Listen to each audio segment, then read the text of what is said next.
All right, San Diego and Southern California, what's going on? We're here. We're live. The offseason is underway. And I said this on Friday night. We did a wrap-up show. Jon and Jim with you. We've got a great giveaway for you today. SeaWorld's Hallow Scream. We'll do that in the 4 o'clock hour. Reality is set in. It's like if you live in the Midwest and it's wintertime and you turn the clocks back, you can't escape it. It's cold. It's dark. And it's the offseason right now for the San Diego Padres. And for me, it wasn't about being mad. I think last night, on Friday night, you were all emotions because you're Jim. And you're yelling and you're screaming, but you're going through all the stages of grief. I'm not mad. I remain really disappointed on this Monday. It's been 72 hours or whatever it's been. I remain disappointed in the way they played those last 2 games. It just didn't feel as if we saw who the Padres were throughout 2024. How are you guys feeling now 72 hours later? 877-767-4760. You can text us 70470, start it with team. It's just the cold, harsh reality. And we'll get into whether they choked or not. I agree with you, by the way. But it just has set in. It's just disappointing that they weren't the team that we saw in Game 4 and Game 5 all second half long until they were. And now their season's over and a bunch of what ifs for the next 5 months. Yeah, I'm with you. I'm with you now. Yeah. I was upset Friday night. I'm still upset. A lot of it had to do with and does have to do with they just were not the same team that we watched all of the second half in the last 2 games of the year. A lot of uncharacteristic things were happening at the plate. The Dodgers going 24 straight scoreless innings pitching wise against the Padres. They backed it up the other night, shutting out the Mets. So from that standpoint, it wasn't just a Padres thing. It had a lot to do with the Padres, but the Dodgers pitching was just on another level, it seemed like. But even with the Dodgers pitching, and I will tip my cap, the Dodgers deserved it. They fought back. They were down 2-1. I'm not going to sit here and say the Dodgers didn't deserve it or they didn't play well, because they absolutely did. They played their ass off. You just wish that the Padres showed the same amount of fight that the Dodgers showed when they went down 2-1. But with that being said, I can't sit here today, and I still feel the exact same way. There is absolutely zero part of me that doesn't think this was a choke. Okay. And here's why. It's pretty simple. After Game 3, you became the favorites to win the World Series. You had a 2-1 lead at home. You had one of your best pitchers on the mound, albeit it was on 3 days rest. And you were going up against a bullpen day for the Dodgers. And you were at home. And yes, and you were at home. How can you not say the Padres choked away the series? We talk about the Dodgers every single year, how they choked. Yeah. What's any different here from the Padres? If the Dodgers had a 2-1 series lead and the Padres came back and won the series, every single person that covers the Dodgers would be calling it a choke. So what's different? Nothing. Here, I agree with you. The more I thought about it, because in real time on Friday, I wasn't necessarily thinking choke. I was thinking more about disappointment. It's not an all-timer. No. They didn't lead the series 3-0 and lose 4-3 like a 2004 Yankees team, but you are right. They took command of the series. That's what everyone wrote. The AP wrote it. They had a 2-1 series lead. They were at home, and it's not just us saying they were the World Series favorite. It's Vegas, and Vegas could care less. All that matters is money. And for a brief moment in time, and I'm going to remember this for forever, for a moment in time, they were favored to win the World Series. They had the shortest odds to win the World Series. It lasted 24 hours. You don't go from World Series favorite to out in 2 days without choking. And that's what the San Diego Padres did. And to our collective points, Jim, they didn't look like themselves. It's almost like they felt as if they'd already earned it. The Game 3, the 6-run inning, all the back and forth, the drama, the off-field stuff, they put it to the side in Game 3. That was after Game 2. They put it to the side in Game 3. They took care of business. But it's like they didn't get the memo that they didn't win the series. They just won the game. And for whatever reason, they did not show up in Game 4, which I could have lived with if they played well in Game 5. And then in Game 5, that game to me, Jim, still feels like it hasn't started. We said this on the wrap-up show. It's like having a really nice car. And I think the Padres offense was a good offense. You couldn't even turn on your nice car. You're driving a Jag out there and the car wouldn't even turn on. That doesn't make sense. They didn't show up. They had 2 singles in an entire game, and the last 20 Padres were retired. That's something that will haunt you for months on end, if not longer. Yeah, we're not going to sit here and say they didn't care or they didn't try or whatnot, but there is a difference. Like, not showing up means that their play on the field was god awful. I mean, some of these at bats were just, I mean, it felt like the entire team collectively started to press 100%. And it felt like they wanted to go up there and hit a 3-run homer every single at bat. Jackson Merrill completely looked like a rookie the last 2 games. He was swinging at really bad pitches. Manny Machado, once again in the postseason, and we'll get to more about Manny here later in the show, had an awful final 2 games and really an awful postseason. Jurickson Profar did nothing. Luis Arraez never got going. Jake Cronenworth was awful. There was only really 3 guys in this lineup that did anything. That was Tatis, that was Higashioka, and that was David Peralta. Yes. Those are the only 3 guys that showed up this postseason on a somewhat consistent basis. And it's kind of still shocking to me that they went down as quietly as they did after having a 2-1 series lead. And that's why I sit here today saying, anybody else telling you it's not a choke, they're not being truthful. They're not being truthful. They're not being truthful. And here's the other thing, Jim. Here's the other thing. We could look to the future. I think the Padres are going to be good again. Make no mistake. This isn't some complete teardown. They're not going to drop their payroll under $100 million. They should be in a similar spot with their payroll in 2025. They had a very nice season. Their GM pulled good strings. Mike Schilt did a nice job.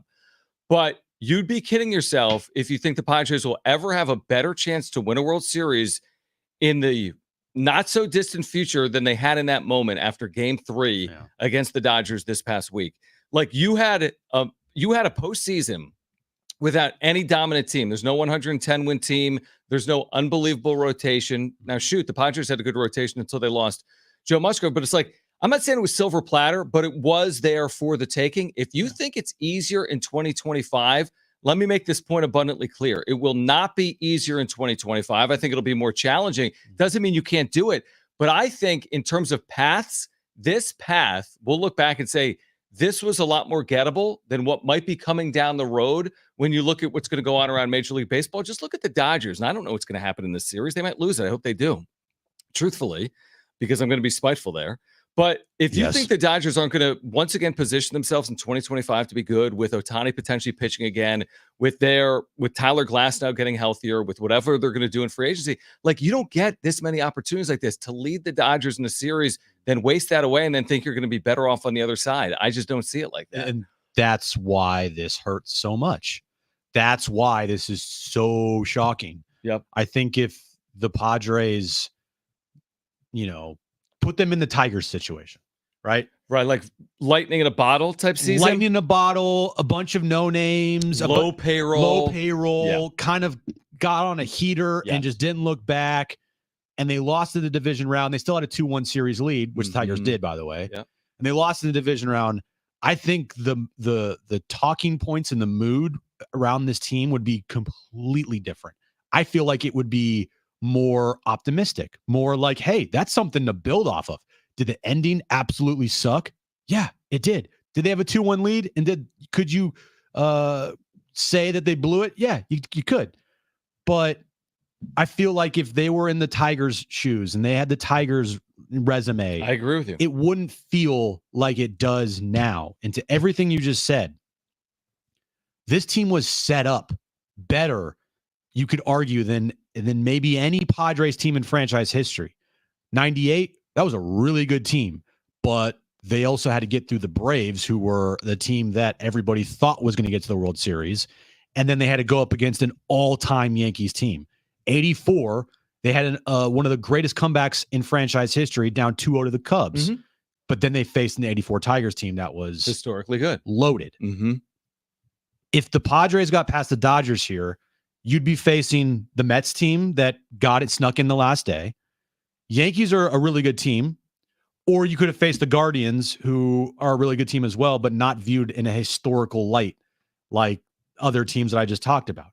That's why it makes it so heartbreaking, is because of the abrupt end, the fact that you had a 2-1 series lead, the fact that the roster was maybe the most complete roster that this team has ever had, and they blew it. They just blew it. You know what it kind of reminds me of? I'm just thinking about this. Tell me if you think this is a reasonable comp or not.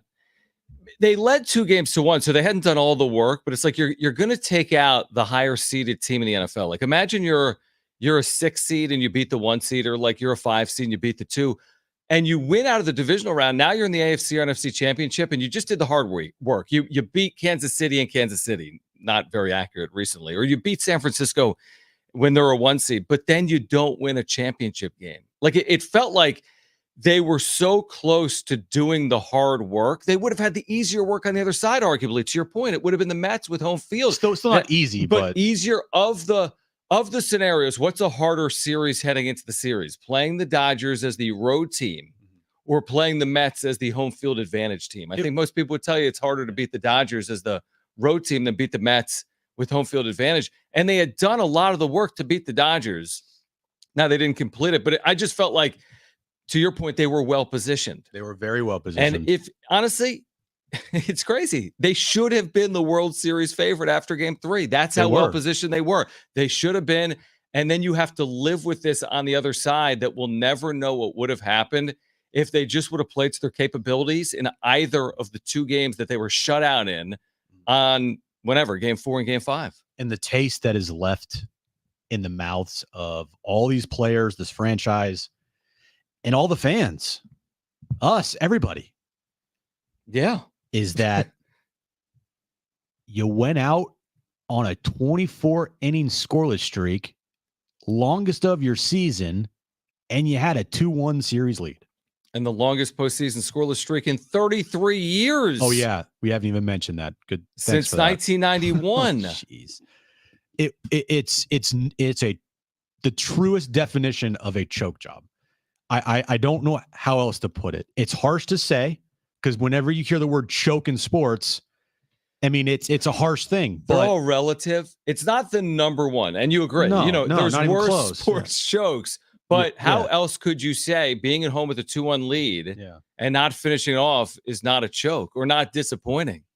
Or that. Oh, jeez. That too. Scared the hell out of me. I'm with you. On the other side, we'll continue to react to it. Do you guys agree or disagree? Was it a choke or not? How disappointing is it? And by the way, saying anything else is not being honest. And people are watching the Padres for 7 straight months. You're consuming hundreds of hours. We need to be truthful with you on what transpired. You watched it like we did. What did you think? 877-767-4760, 70470. You can start your message with the word team.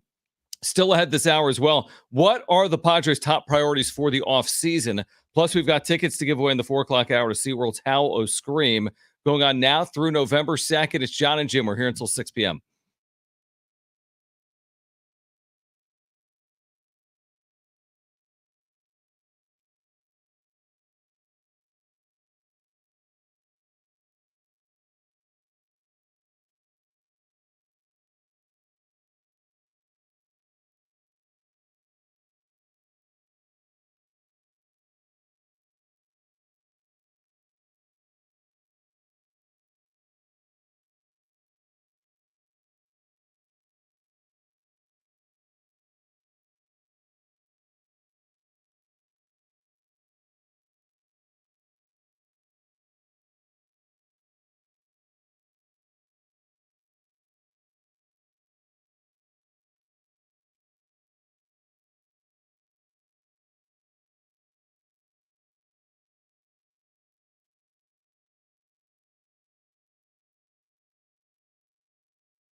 All right, San Diego Sports 760 has 13 chances for you to win $1,000 every weekday with the inflation vacation. Listen to the nationwide keyword at the top of every hour from 6 a.m. through 6 p.m. Then enter at sportssd.com. If you want to weigh in on how you are feeling a weekend after, you can call us at 777-767-4760. Starting with the word team. We'll get into it. Honestly, there's time for 2020. We're talking about it all off season. I don't want to sit here and be like, This is the mail extension. or should they sign? You gotta go through the stages of grief. I just go back to when they lost to the Phillies in the NLCS. And we were so critical about Melvin like the day after the season. And Padres fans would tell us, get over it. Like it's over. I'm like, what do you mean get over it? You just lost in the National League Championship Series. Or take this past week, for example. It's not time to just immediately turn the page to 2025. We got to grieve a little bit. You got to almost like vent and let it out. Just like Yes. let it out. Let it all out. Yeah. It's one of those things where it's good sometimes to just like yell and scream. I feel like if you keep it all in, it's just going to eat at you. And if you try to throw it away, you might like forget about it, but eventually it's going to come back and then you're going to get even more mad. Just like let it out, everybody. Just let this thing out. Let us be your therapy couch. 877-767-4760. I think John is going to take a shot at me for something I said maybe during the first segment of the show. John, thanks for calling in. You're on with Jon and Jim. What up, guys? Kind of like John. Oh, there he is. Brent as well. Okay, guys. So I have a phrase that I live by. He who blames others has not arrived. He who blames himself has half arrived. He who blames no one has fully arrived. I blame no one. They didn't choke. There was just impetus. Sometimes in life you pull your pants down. It just didn't work for the Padres. Just didn't work. They might need some help, but it happened. I don't feel bad about it. I actually feel okay about it. I'm like, you know what? They tried. Didn't happen. We move on. For some reason, I'm not angry at them this time. I don't know why. Interesting. Okay, I thought he was saying, so he kind of, I say I'm more disappointed than mad, which to me is worse. It's like if I tell my son I'm disappointed, like that to me goes deeper than saying just being angry.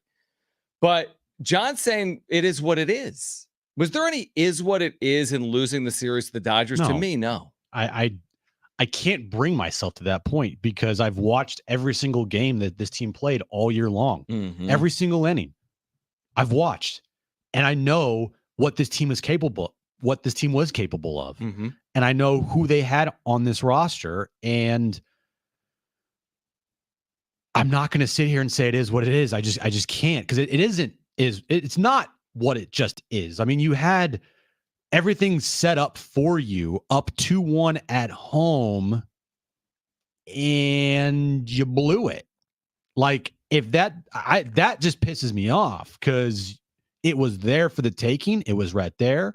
And you had your best players, some of your most clutch players in baseball, just disappear. That's not, to me, it is what it is. And that's fine if you think that way. I wish sometimes I would think that way and let things go as easily as that. But I can't, because when you boil it all down, the reasons why you brought in Manny Machado and the reasons why you brought in Xander Bogaerts were for those guys to help bring this team to a World Series and win a World Series. And they went MIA towards the last 3 games of this against the Dodgers. Do you know what I like to say? Heavy's the head that wears the crown.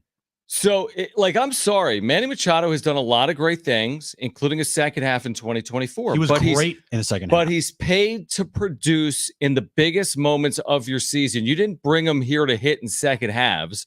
You brought him here to win at the highest level in the postseason at some point. And he's had opportunities. He's been in the postseason 3 times. We hope he's in the postseason another handful of times in the second half of his career.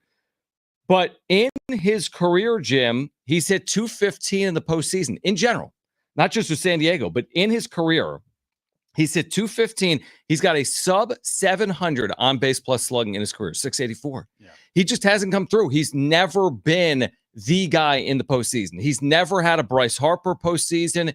He's never been a player to carry a team in a postseason. Has in a regular season. Mm-hmm. He has never carried the Padres in the postseason.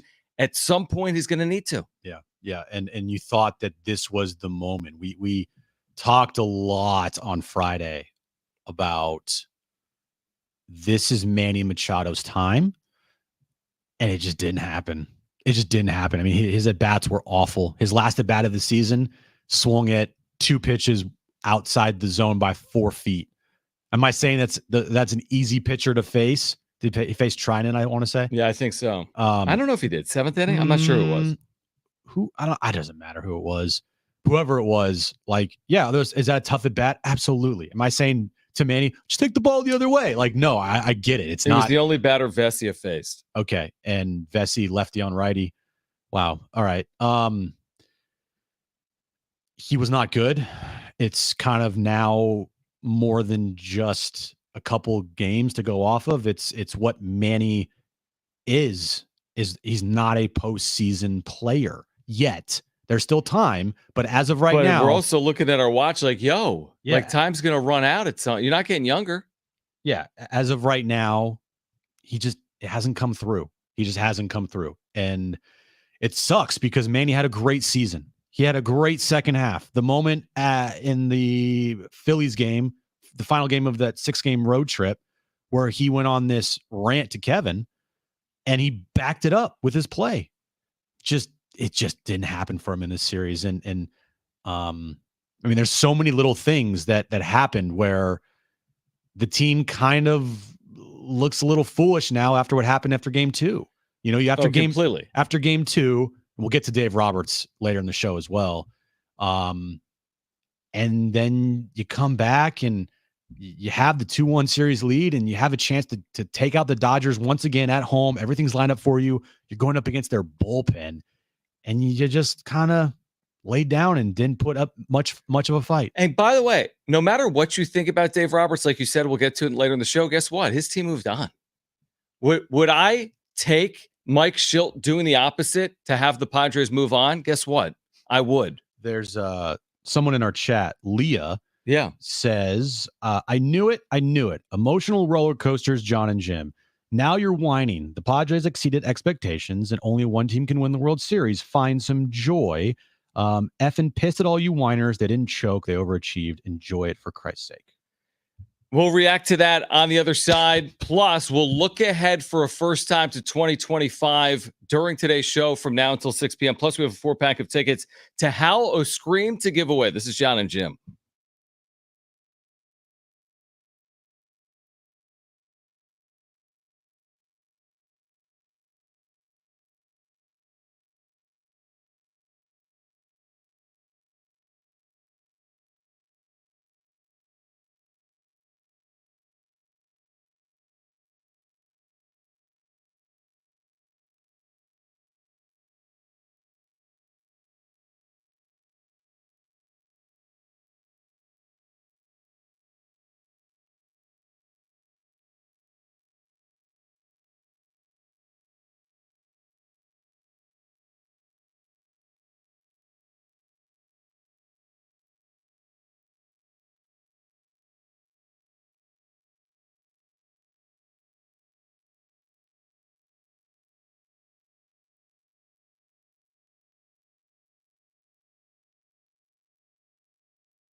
All right, this update is brought to you by Staples. Mets Dodgers NLCS Game 2 happening right now at Dodger Stadium. Mets hold on to a 6-3 lead, top of the 7th inning there. Of course, the Dodgers lead that series 1-0. Later this afternoon, about an hour from now, Yankees and Guardians, Game 1 of that series in the Bronx. Aztecs, they picked up their second conference win of the year over Wyoming on the road as they won 27-24.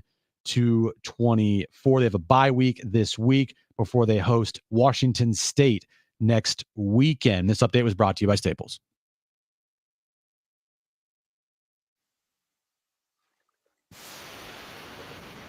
All right, a chance to win a 4-pack of tickets to SeaWorld's Hallow Scream in the 4 o'clock hour.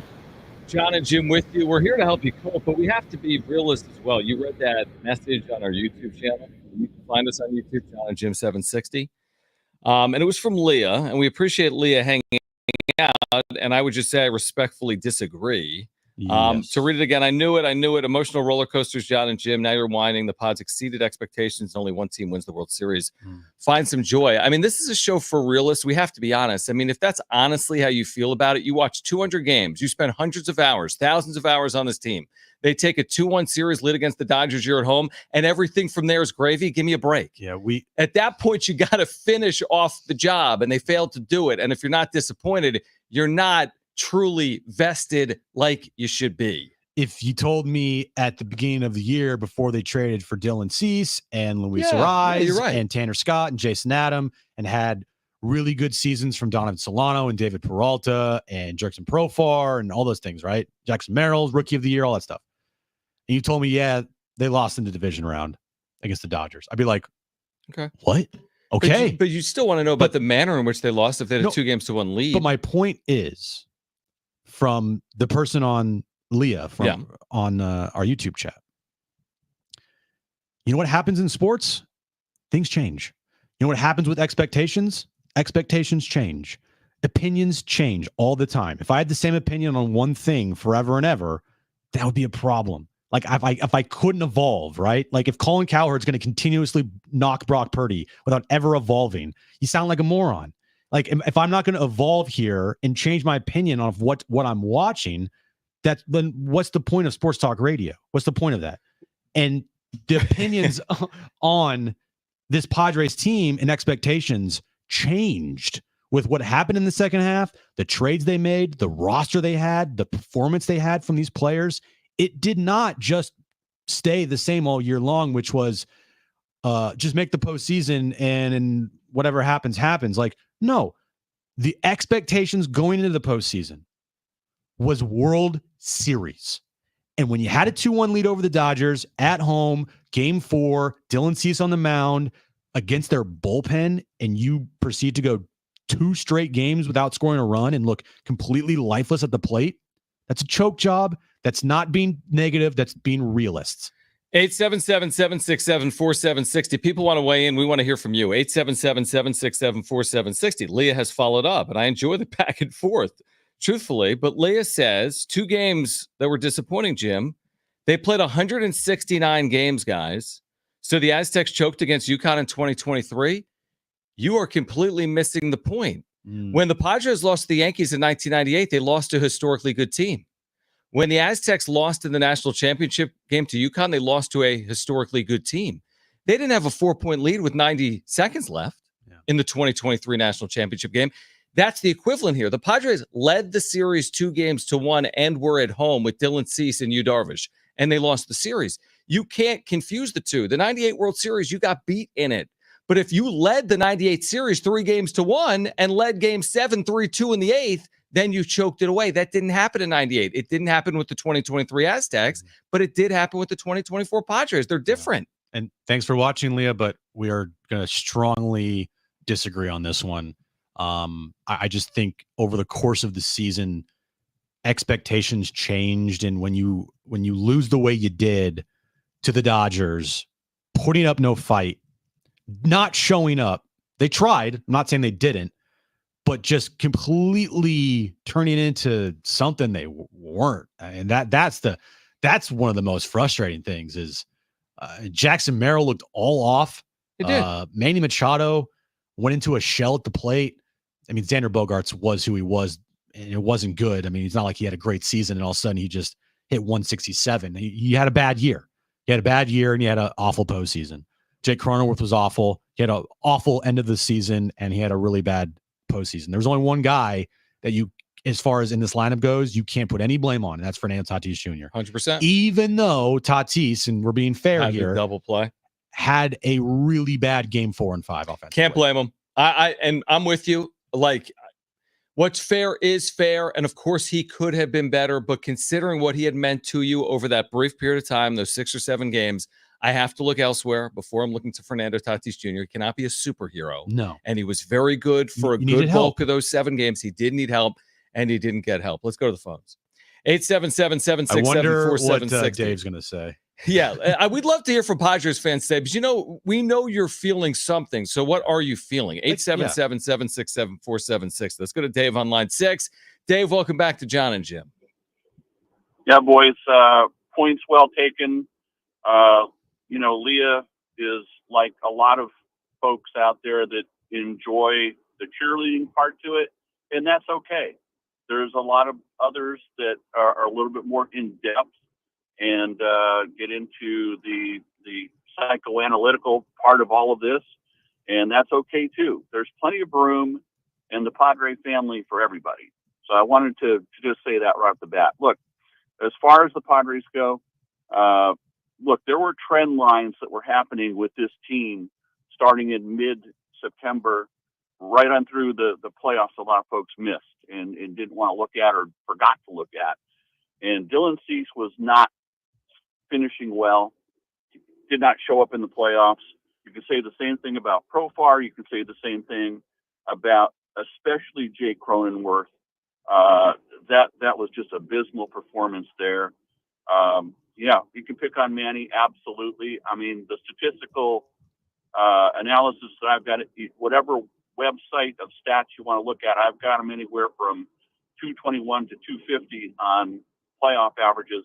He's not carried this team during the playoffs, considering what he's been paid for and brought here for. So there's a lot of soul searching to go around here. The Dodgers did one great thing, and I'll finish up with this. They outsmarted the Padres strategically. They knew the Padres better than the Padres knew the Padres at the end of the day.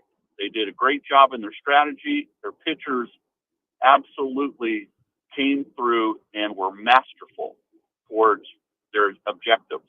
So hats off to them. Time to move on and think about next year. Dave, appreciate it. And we will. We will move on and think about next year. There's no question about it, and we will. But there is time to discuss 2024 as well. We do want to hear from you, 877-767-4760. It's just one of those things that, unfortunately, will live with this team for a long time until they get over that hump. It will be with this team until the postseason next year if they make it.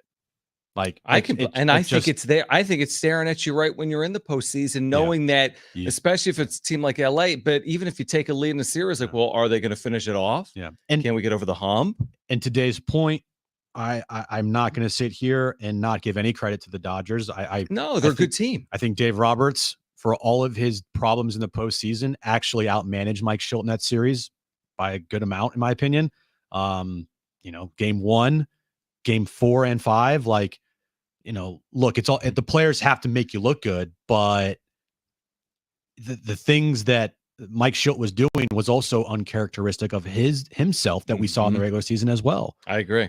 So am I pissed still? Yeah, of course. I hate the Dodgers, but I'm more upset with the Padres. I'm more upset at them. If your kid got in a fight, you're not going to be more upset at the other kid. You're going to be upset at your kid because your kid got in a fight. You're like, hey, you cannot do that. That's how I feel with the Padres. They are the team that had a 2-1 lead and everything going their way after the whole shenanigans with Dave Roberts, and they just didn't show up, man. They just didn't show up. Two things can be true, by the way, before we go to the phones. You lost to a good team, But you wasted a really good opportunity up 2-1 on that supposed good team, and we thought you were good too, and they are. The Padres are good. They led a really good team 2-1, but didn't show all those qualities in the second half in either Game 4 or Game 5, and that's something we're going to have to stomach together. Back to the phones, 877-767-4760. Don wants to weigh in, and Don, thanks for calling in to Jon and Jim. Hey, Don. Hello? How are you? You're on the air. Don. All right, he's done. All right, good talk. Good job, Don. If you're looking for a job, yeah, don't apply here.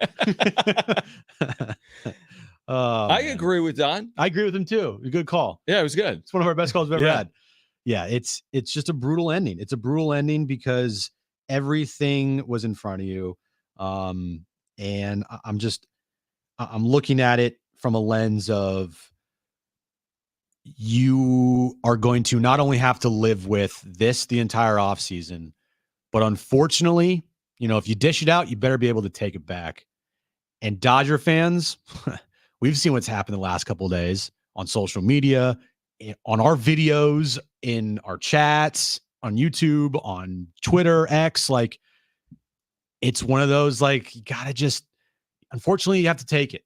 And it sucks. And that's the worst part. Like, as being a fan, that's the worst part about this, is because your team didn't put up a fight. So there's nothing to really stand on. And it sucks.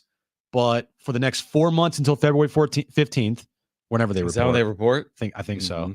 And then up until potentially next October, guess what? All Dodger fans, they got the bragging rights this year. And that sucks. Yeah. Now, again, do you want to see them lose before they win a World Series? Yeah, absolutely. Absolutely. We could all celebrate in that together, but we don't know if that's going to happen or not. So now you're just crossing your fingers. Let's go back to the phones real quick. Matt wants to weigh in. 877-767-4760. Matt, you're on with Jon and Jim. What's going on, gentlemen? What's up, man? So I'm a transplant from Philadelphia, and I thought my Phillies went ice cold against the Mets. But then once they had lost, I was like, all right, hold out with my second team with the Padres. And then they decided not to score for 24 innings. So you're the problem. They scored 6 runs in the second inning in Game 3 and got blanked from the third inning in Game 3 and shut out in Game 4 and 5. But 24 innings without a run. And in Game 5, they didn't even have a guy touch second base. They had someone touch second, then there was a double play. Thank you, Matt. It was first and second, went out in the third inning. In the Phillies situation, they never had a lead in that series. They were trailing the entire time. They lost Game 1. Correct. They were even at a game. Yeah. And so you can't say, I mean, can you say the Phillies choked? I can't say that. I think the Phillies just were, we said it. There was going to be at least one team in the division round that had a bye that was going to lose. And guess what? That was Philadelphia. That was Philadelphia. I don't think they choked, but I think the Padres choked. If that makes sense. It makes sense. It makes sense. We can discuss it on the other side. Plus, is that good? The best and worst of the sports weekend. The best was not the Padres. Spoiler alert. No. We still have, again, tickets to give away for SeaWorld's Howl or Scream. We'll do that in the 4 o'clock hour. Jon and Jim.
All right, the wrap is coming up in the 4 o'clock hour, plus your chance to win a 4-pack of tickets to SeaWorld's Howl O Scream. Also, Jim, if you missed our 2024 iHeartRadio Music Festival, you can now watch the best moments exclusively on Hulu. See the biggest festival headliners from around the world assembled on one stage. Keith Urban, New Kids on the Block, the Black Crowes, and more. This is the only time you'll see a lineup of superstar performers like this one on one stage. See it all our 2024 iHeartRadio Music Festival, streaming only on Hulu. Would you like to go to that one year, me and you? We could be like, what if we were the headliners? Like, what if around the country people were like, the Black Crowes, Jon and Jim, and many more? We did a live podcast, and we're just like, yeah. Why does Manny Machado not perform in the postseason? We were on stage, like everyone's like, yeah. Like, what? We're such idiots. Yes, we are. Okay, let's get to this. Is that good? Wilcox, snapper, Huber, holder, from 29 yards away. Oh, he missed it badly. Kick on the way. Boswell. That's a winner. The good and bad from the sports weekend. All right, I'm going to start with something good. Okay. Because we haven't mentioned his name, and without this player, the Padres wouldn't even have had a chance on Friday night, even though they looked like they didn't have a chance because their entire offense rolled over. You're going to start with Nick Ahmed? I'm going to start with Yu Darvish. Oh. He was sensational in this postseason for the Padres. Game 2 at Dodger Stadium, 7 innings, 1 earned run. Game 5, 6 2/3, 2 earned runs, only 2 solo shots, gave up 3 hits. He was incredible. I thought the moment before the game where he touched the PS heart on his chest, you're like, oh, God. It just didn't work out, and he is not even close to blame at all because he actually went out there and he performed, and he showed heart, and he showed up in a big time way. And so shout out to you, Darvish. I hope that he can return next year and play the entire season. I know this year he had the issues with his personal life, and I hope that they're going to need him next year because they don't have Joe Musgrove, so they're going to need you, Darvish. So you, Darvish, is my first. Is that good? No, is that good? Yeah. Yes. Okay, I'm going to go to San Diego State football. I was in Laramie, the nicest weekend in the history of Wyoming. 70 degrees, not a cloud in the sky, just spectacular. Just about Laramie. It was spectacular. And San Diego State comes away with a 27-24 road win. They come back from a touchdown down in the 4th.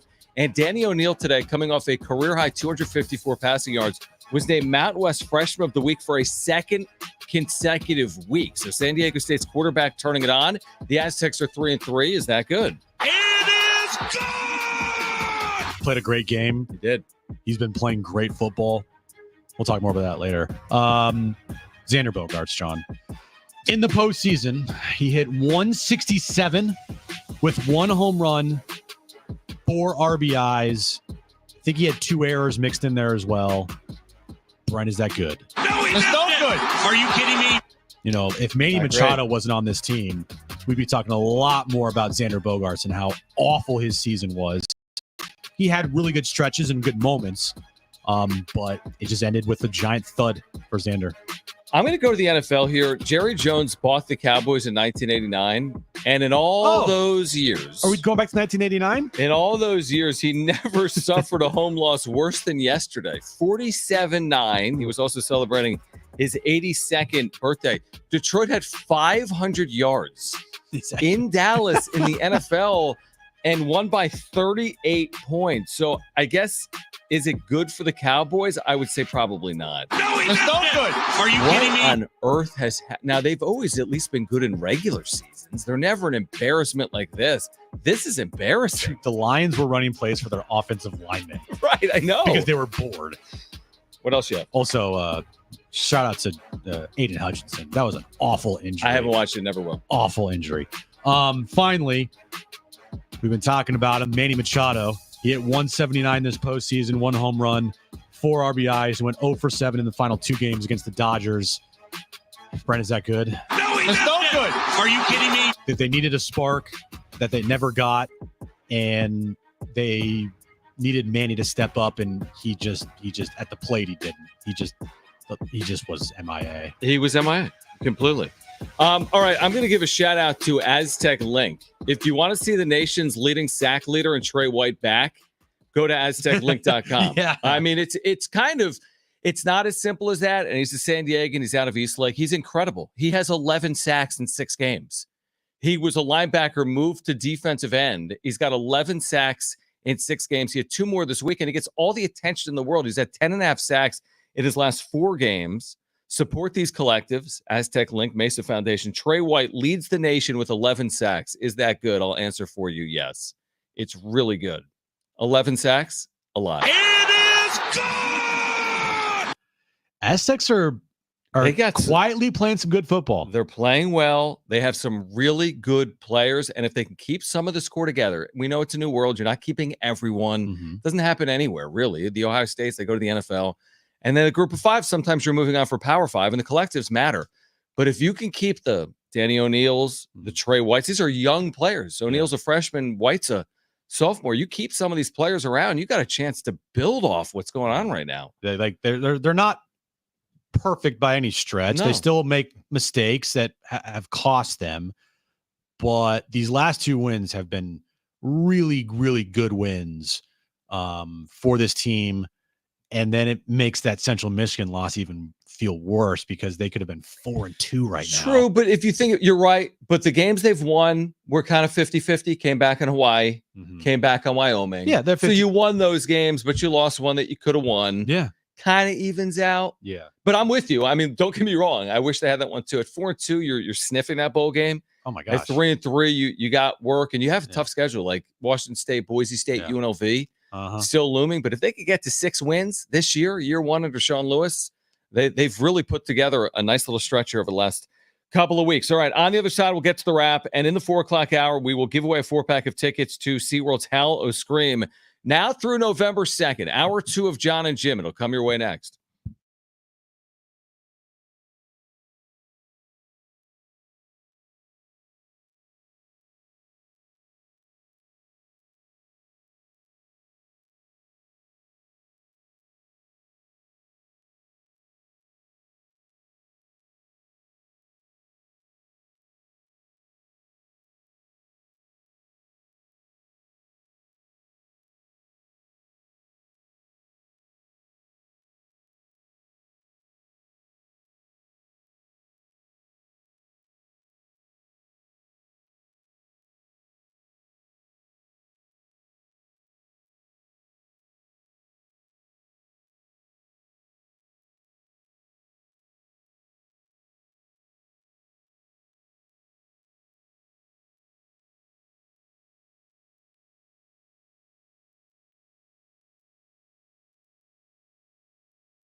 All right, this update is brought to you by Staples Stores. Game 2 of the NLCS underway right now.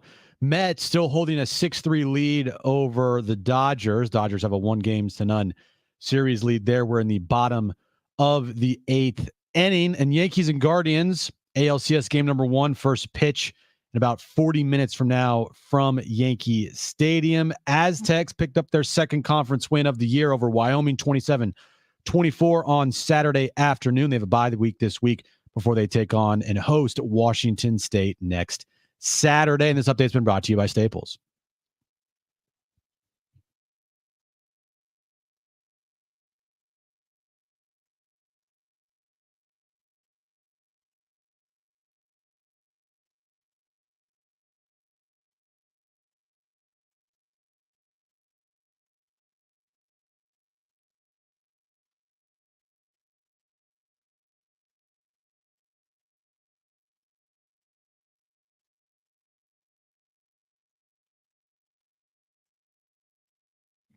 All right, San Diego and Southern California, what's going on? This is hour 2 of Jon and Jim. We do have a 4-pack of free tickets to give away to SeaWorld's Howl of Scream. We'll do that this hour. Howl of Scream going on now through November 2nd. It isn't about games 4 and 5 of the NLDS. It's like a Halloween event. Like you just go in and they're just showing replays. It ain't nothing. Like, oh no, every single There's a picture of Dylan Cease on 3 days rest. It's like just a montage of Manny's batting average. It's like all the Padres at bats and just like a little Gosh. montage from games 4 and 5 and the rest of, and the innings 3 through 9 of game 3 as well. We laugh because it hurt. You know, it's like if you're not laughing, you're crying. So you kind of laugh at the way. I mean, it's a disaster to go 24 consecutive innings without scoring, to the point where even Mike Schilt after the game was like, I can't understand it.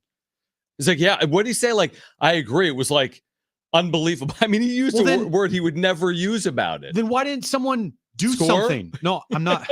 Yeah, duh. Why didn't someone kind of have like a reset? Like they needed another Manny huddle. They needed another When would reset. you have done that? Early in game 5?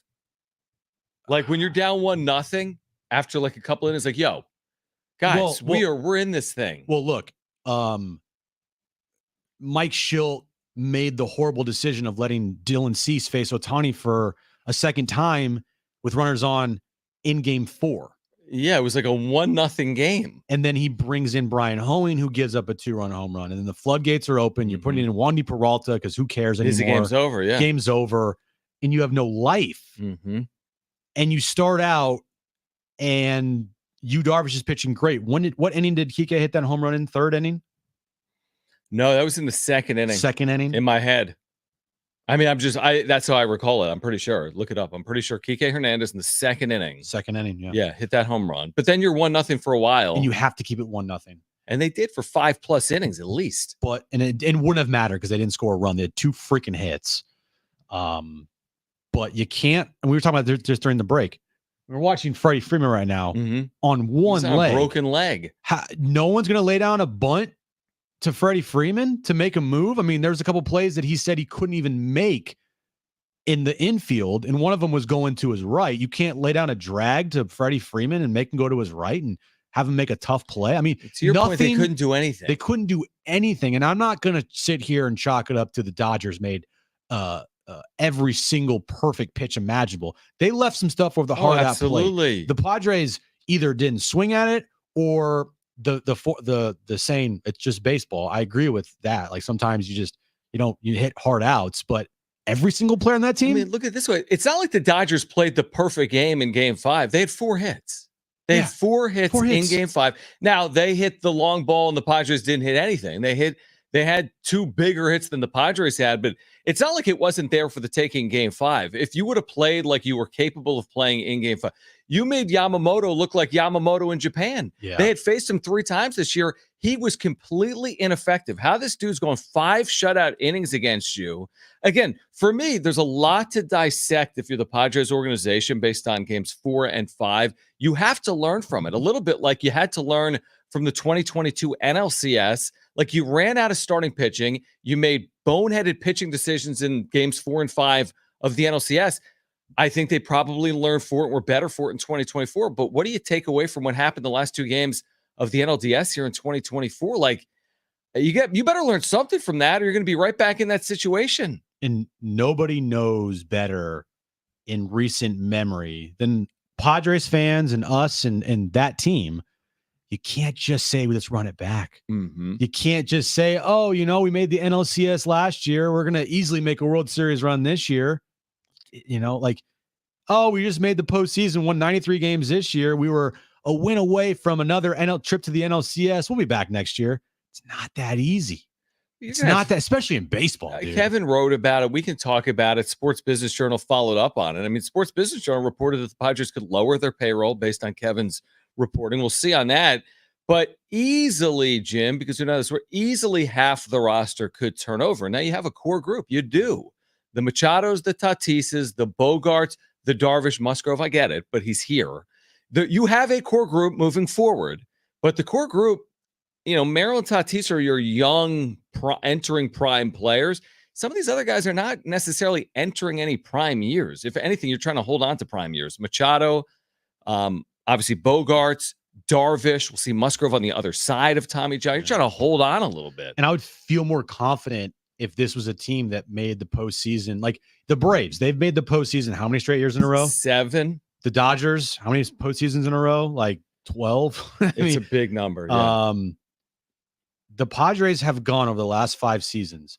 Good year, collapse. Mm-hmm. Good year, collapse. Good year. That's right. So they're not a consistent team that makes the postseason every year. And that falls on the core of this team and the leaders of this team.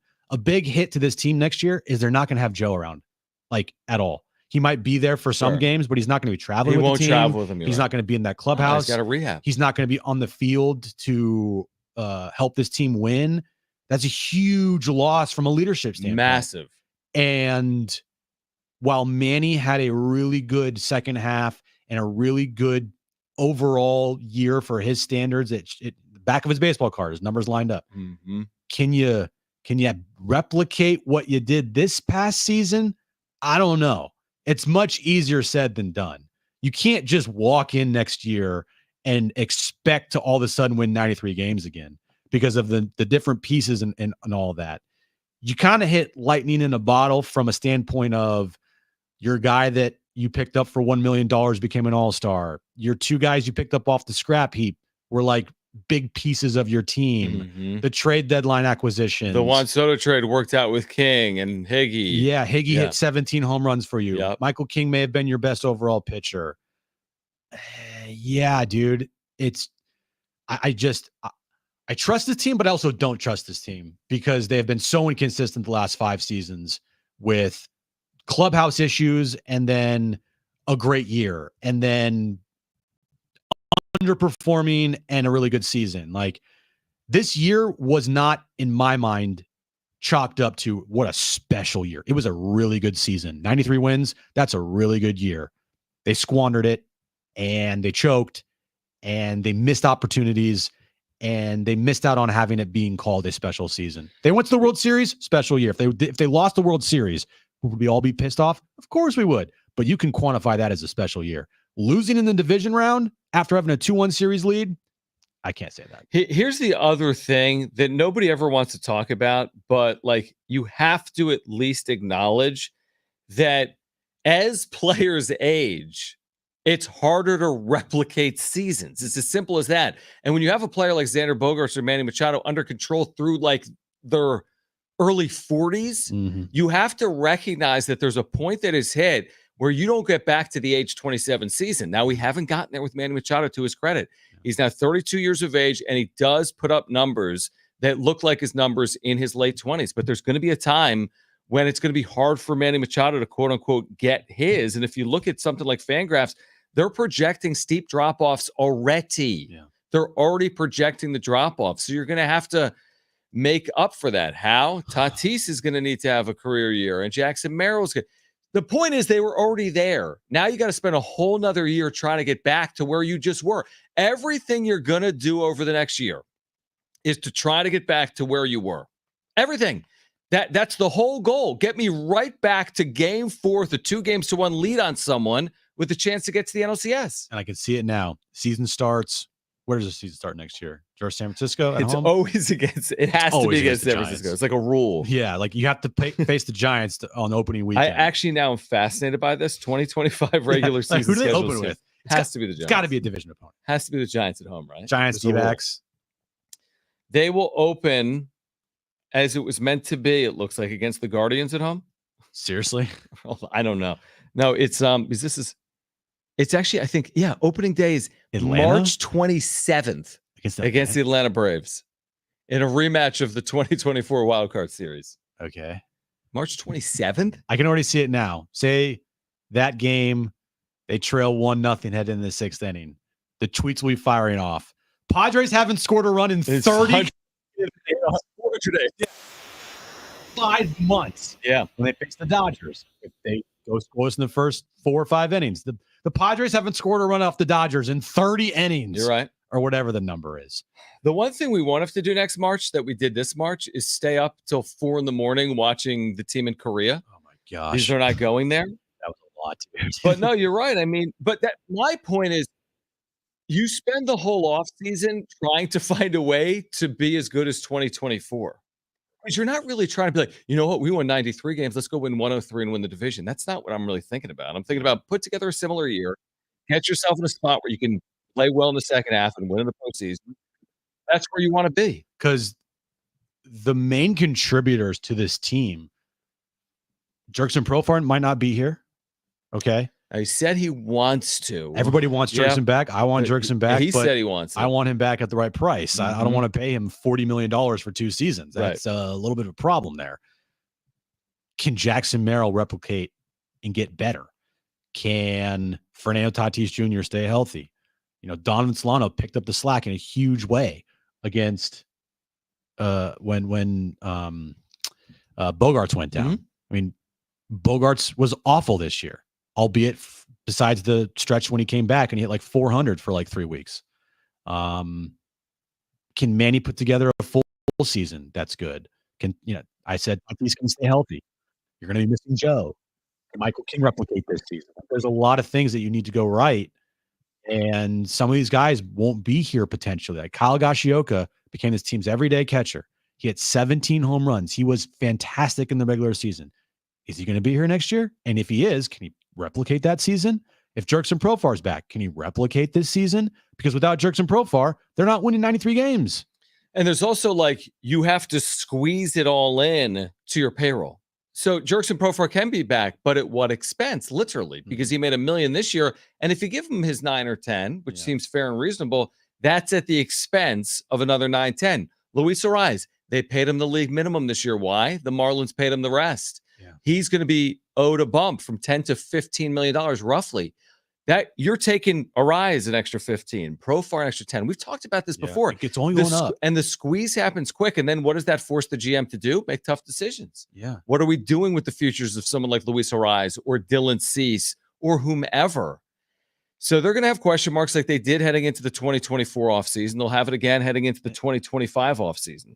And it was just, the more you think about it, you're like, man, this was the most prolonged stretch of Padres baseball that I can remember that was so much fun. Like it wasn't a 3 weeks in October like it was in 2022. Like 12 games in October. Like 12 games in October. Right. 12 magical days in October. Right. Do you think there'll be a 7 magical days in October this year? I'll text and find out. Okay. It was like 2.5, 3 months of some really, really fun baseball. And they played great. And a lot of really good moments in the first half mixed with a lot of really bad moments in the first half. But once the second half started, boom, it was like every single night, must-see television, Padres baseball. And then for it to end in the way it did, you're like, whoa. Is this fun, really awesome season just all of a sudden just going to be over like this with no fight? Like what happened? And that's the toughest part. You know what else is the toughest part? And then we'll get to the wrap on the other side is the odds of you ever going 43-19 again to close and put yourself in a position where you can be considered a World Series favorite are low. Well, it's also low because that was the first time they did it in franchise history. And so we were just a week ago, this is among the hottest teams in baseball. And now they're done. That's what happened. Done. Unfortunately. Choked away a 2-1 series lead. The wrap is on the other side. We'll give away a 4-pack of tickets to Howl O Scream. We will look ahead more to 2025. We're looking back as well as Jon and Jim.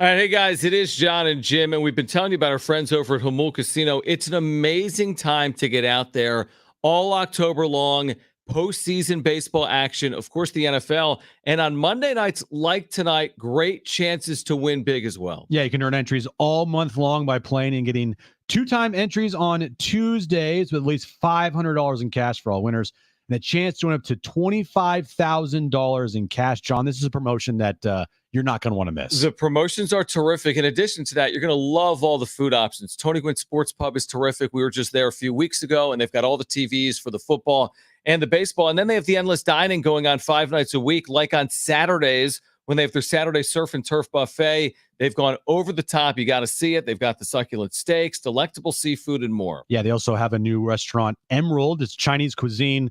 It's a brand new look, refreshed menu. It's amazing. Go to Hamu Casino today. Hamu Casino. It's fun above all else.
All right, we are here until 6 p.m. We go back and tickets to Howl O Scream to give away. We didn't get to the wrap a few moments ago, so right?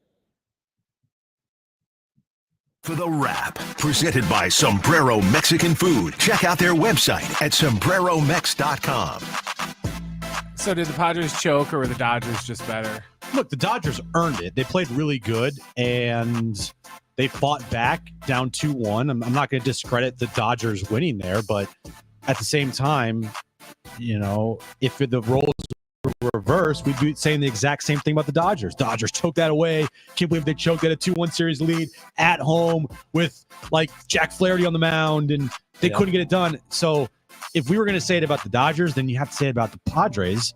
And I put out a poll on our X account and on YouTube. Said, do you think the Padres choked versus the Dodgers? 83% said yes. And someone in the comments section says, why is this even a debate? It's a debate because some in this town, mostly, with rose-colored glasses on, refuse to accept the fact that the Padres choked away a 2-1 series lead. It's just, you became the favorites after Game 3. You had a home game with Dylan Cease on the mound against the bullpen day for the Dodgers. You choked.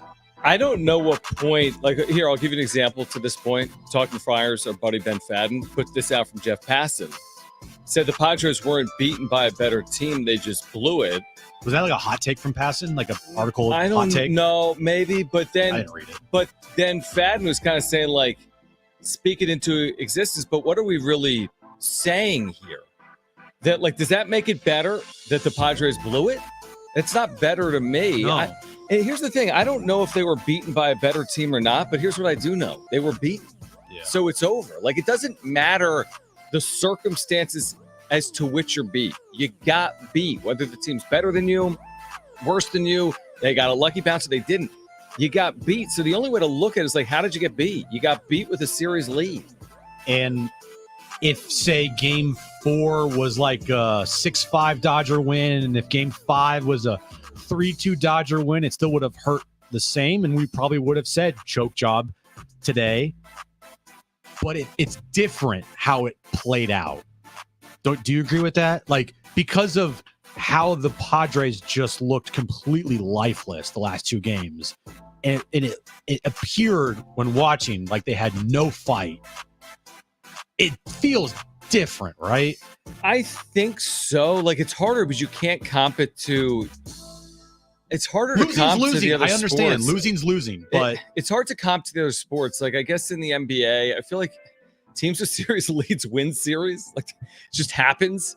I don't know, but I'm trying to think. Choking, I can't compare it to the NFL because that's one game. Is it having a certain point lead at some point in a game and then losing the game? When we had Darnay on the wrap-up show on Friday night, he made the point of, and I'll steal it here. Sorry, Darnay.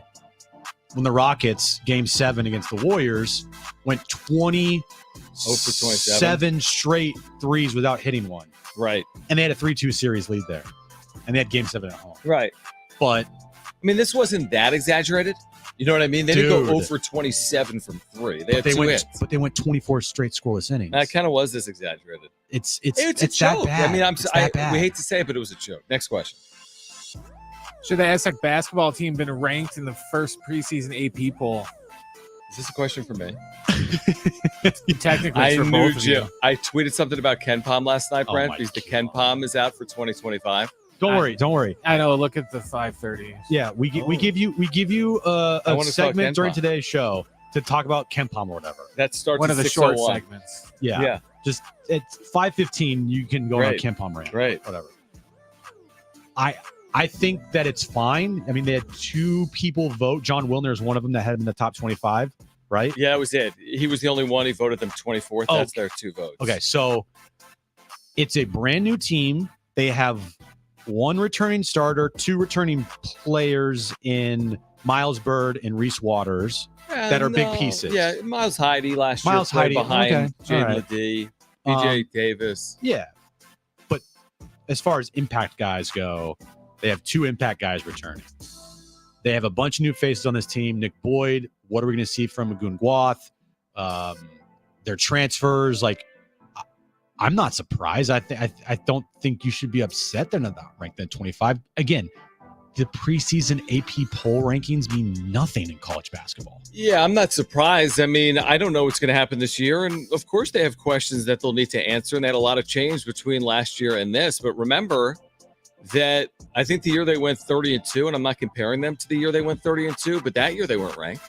Yeah. There's a lot of years they're not ranked in the preseason, and all of a sudden you look up and they're in the teens. Here's the thing. It's going to be hard to be ranked. Why? You have a 4 consecutive game stretch of Gonzaga, Creighton, Oregon, Texas A&M, all inside the top 29 at KenPom. Right. So that's not going to be easy. No. Can they improve as the year goes on? Can they knock someone off in that stretch? We'll find out coming up in just a couple of weeks. Next question. Will the Aztec football team reach 6 wins and get to a bowl game this year? Saturday was a huge win for that to potentially happen. The remaining schedule, there's a definite path. They face Washington State next Saturday because they got a bye at home. Yep. Boise on the road, New Mexico at home, UNLV, Utah State, Air Force. There's 3 games there that they'll be favored in, I think. And then there's 3 games that they obviously won't be favored in. And if chalk holds, then they'll be 6-6 and they'll go to a bowl game. So I'll bet on chalk, and I'll say that they'll get 6 wins and get to a bowl game. Yeah, there's a path now because of the win against Wyoming. I don't think there would have been a realistic path if they didn't win in Laramie this past weekend. I agree with you. And I also would say to your point on Washington State at home off a bye, don't sleep on that game. Washington State's really good. They're 5-1, but they've been in some close games. Remember the game we watched on the wrap-up show against San Jose State that we lost our minds on? Yeah, but then you better put up 50 points. True, that was a 54-52 game, I think. But I'm seeing improvement out of San Diego State is my point. And I do think it's realistic. They've reached that 6-win threshold to qualify for a bowl game this year. Next question. What's the biggest priority for the Padres this offseason? This is kind of out of the box, but you might agree with me. It's Ruben Niebla. His contract's up. You need to make sure he doesn't go anywhere. You need to make sure that he is signed here ASAP, because we've seen what Ruben Niebla has done with his pitching staff over the last couple seasons, since 2022 when he got here, when they hired him before Bob Melvin. To me, that's a major priority for this team going forward. Do you agree? He's not going anywhere is my guess. He has I believe he still has a daughter at San Diego State. Okay. It's worked out well here. Like you said, they prioritized it before hiring Melvin. I'm sure they're going to prioritize it again. I'd be surprised if he went anywhere. To be honest with you, in this whole lightning in the bottle season and vibes with Musgrove now on the IL for the entire year, essentially, I think you need the positive force of Jerks and Profar in that clubhouse. I think you take Musgrove and Profar out of it. I'm not saying you need Profar to replicate. I think you want him to be close to what he did, but to take Profar away from it, to take Musgrove away from it, is taking a lot away from a pretty good group internally as well. And we'll see next year if this year was truly, like you said, a lightning in a bottle type of season, because you got contributions from guys that you didn't expect to get these types of contributions from, that were big reasons why you won 93 games and had a really, really good season. If next year they make the postseason at 92 wins, then this year will feel even less like a lightning in a bottle, and it will just feel like, okay, they've kind of stabilized things and they're just a good team now. Going forward, they're a playoff contender every year. On the other side, did Dave Roberts go too far with something he did during the Padres series or not? Plus your chance to win a 4-pack of tickets to Halloween Scream with Jon and Jim.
All right, this update is brought to you by Allstate. Game 2, Dodgers and Mets of the NLCS happening right now. We are in the bottom of the 9th inning. Mets lead that game 7-3, but there's no outs in the 9th.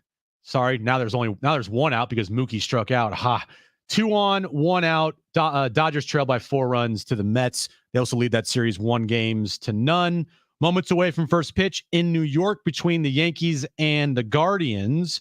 And the Aztecs, they have a bye week this week, but they have a happy bye week because they beat Wyoming on the road on Saturday afternoon, 27-24, their second consecutive conference win. They're 2-0 in conference play. Some people just know you could save money on car insurance by checking Allstate first. Those people are probably saving a carload of cash right now. So what are you waiting for? Check Allstate first for a quote today. You're in good hands with Allstate.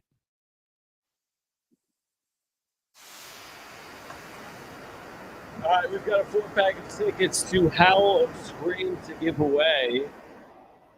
We were just saying off air, we love postseason baseball, but it's kind of tough when your team is just knocked down by fashion, which the Padres were knocked down. But you've got the NLCS going on, and after last night, you're like, oh, is this a formality? Are the Dodgers just going to get to the World Series, and will they be favored once they get there? But not so fast. It's been a good game, too. The Mets jumped on LA. Game isn't over. They're in the 9th. The Mets, though, are 2 outs away from getting back to New York even. And here's the thing in the format, the 2-3-2 format. If you go back home with a split like the Phillies did against the Padres in 2022, you've completely stolen home field. You don't even have to go back if you win the 3 games that you're at home with in the 2-3-2 format. So if the Mets do hold on, we've got a series that, could, who knows, go 6-7 games, or maybe the Mets become the favorite in if they tie this up at a game apiece.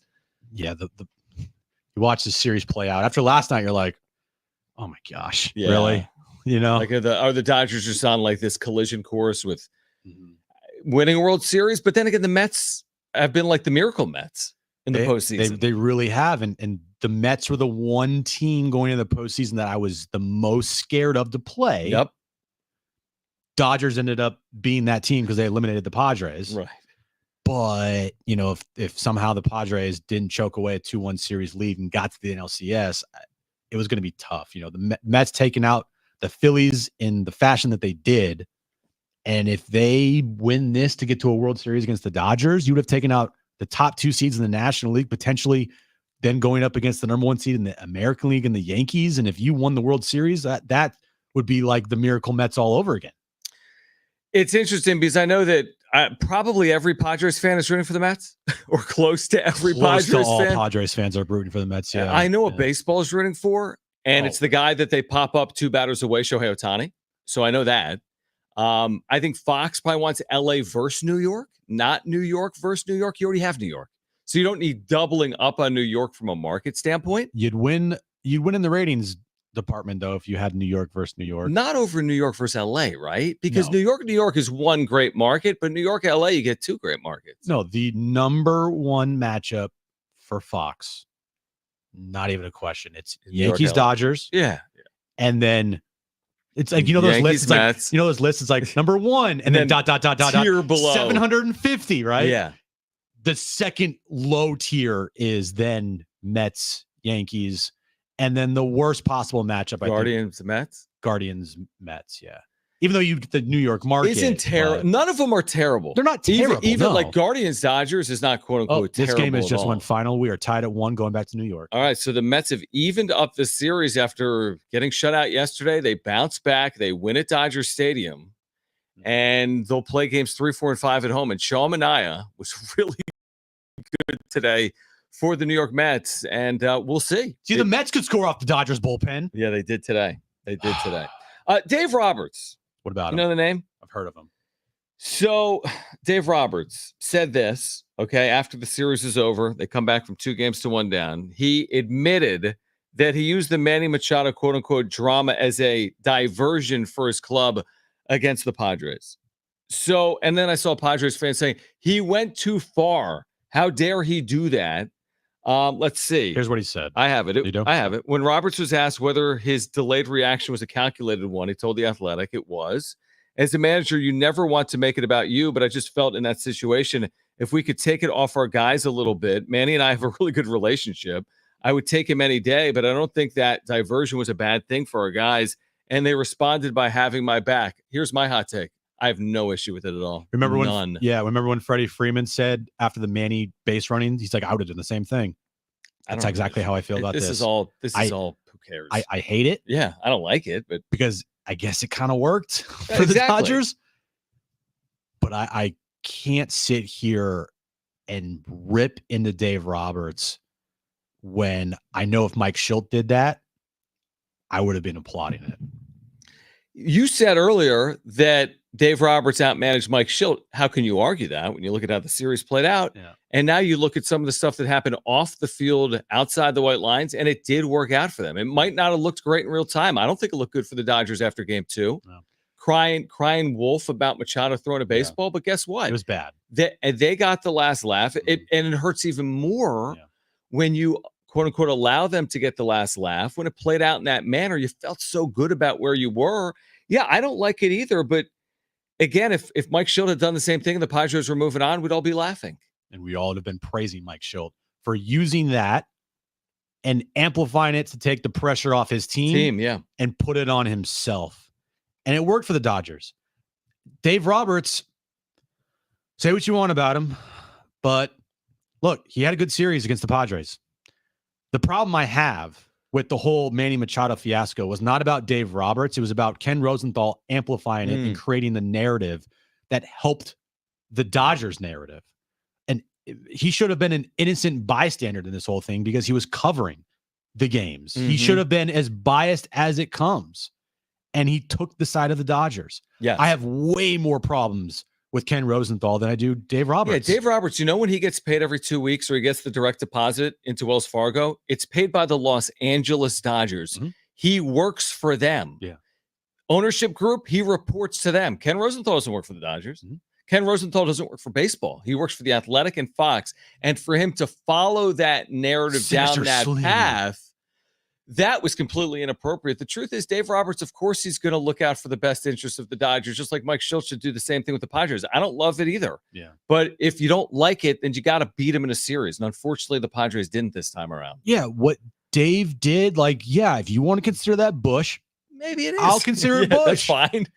But I'm not going to sit here and be a hypocrite and say that if the tables were turned and Mike Schilt did the same thing and the Padres moved on, I would be praising him for it. I'd have been like, yeah, I'm not going to come on today and be like, you know what? Yeah, I know the Padres are in the league championship series today, but I think Mike Schilt went too far last week, and here's why. We would never say that in a million years. It's what Ken Rosenthal did, taking that and throwing the gasoline on the fire when he could have easily said, this ain't a big deal. Yeah, right. He could have downplayed it. He said, you know what? I spoke on Manny last night, showing leadership in the huddle, and I'll further that point in this article. He showed some. Yeah. Now, he could have said in there, he showed leadership there. Let me outline some areas where he didn't. In 2014, he did this. Right. In 2018, he did this. But look at what he's done in 2024. That would have been an appropriate article. Yeah, I forget what I mean, dude, being in radio, sometimes you forget what you say like yesterday. Right. But I remember when those quotes came out from Dave Roberts last week, and we were live, and we didn't hear him, but you read off the quotes, and I was like, hold on, wait. Right. Like, what is he talking about? Right. Like, it's a joke that he was like turning into the emperor, like the attack on my life has left me scarred. Like, I know you don't understand that. I don't, Brent but I does. liked watching you do it. Yeah. And I'm like, bro, he tossed the baseball over to you. Give me a break. But then seeing this, you're like, I mean, I hate it, but I get it. I hate it, but I get it. Like to be mad at Dave Roberts when all you had to do was win one of these 2 games. And then you're not going to be mad. Like, it was all predicated on the result. You move on, nobody cares. You don't move on, and now we're mad at Dave Roberts because he used this to his team's benefit. It's literally his job. His job is to motivate his team. And they get the last laugh, and there's nothing you could say or do about it until next season. Until next year. And that sucks. I hate it. I mean, our mentions are flooded with Dodger fans. We deal with it. Friday night on the wrap-up show, we dealt with 3 straight hours of absurd Dodger trolling. Fans. Yeah. And not just those 3 hours. If you look at our comments, there's 200 on that video. Yeah. And I've had to control them and go in there. Me too. And we've been dealing with it for the last 3 or 4 days. And while Dodger fans in this bragging right instance got the last laugh, they haven't yet won a World Series. They may, and that'll change the conversation if they do. Yep. But until they do, there's always the possibility that they don't. And then you're kind of back on comparable footing. It's not the same. In 2022, you beat them, so to speak, but they'll then say you didn't win the World Series. Right. So let's see if it happens in 2024. Yeah. All right, let's do this. Who wants a 4-pack of tickets to Hallow Scream? Call right now, 877-767-4760 if you want those tickets. First 2 callers will be contestants. This is like a hundreds of dollars giveaway.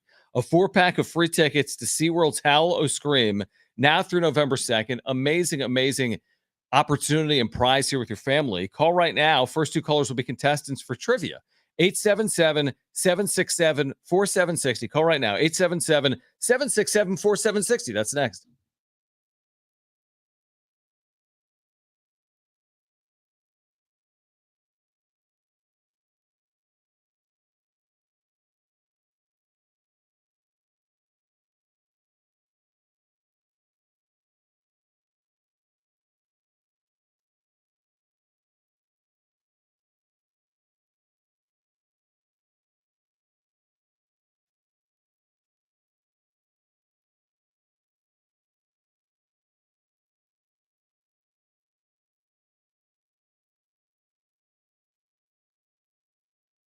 Hey guys, it's Schaefer, and lower mortgage rates are finally here thanks to the Fed and Loan Pronto. Loan Pronto just locked in a homeowner at 4.59% APR, the lowest in 2 years. Whether you got stuck with your loan in the last couple of months or within the last year, it's time to call Loan Pronto and dump that high rate loan. You can lock in a lower rate fast with virtually no paperwork and usually no appraisal. There's no limit on how many times you can refi, so get started. Use this opportunity to get cash out and wipe out your credit cards. You can do a cash out refi and get 50, 75, 100 grand or more out of your home and use that money to pay off all your high interest debt and end up with just one low monthly payment.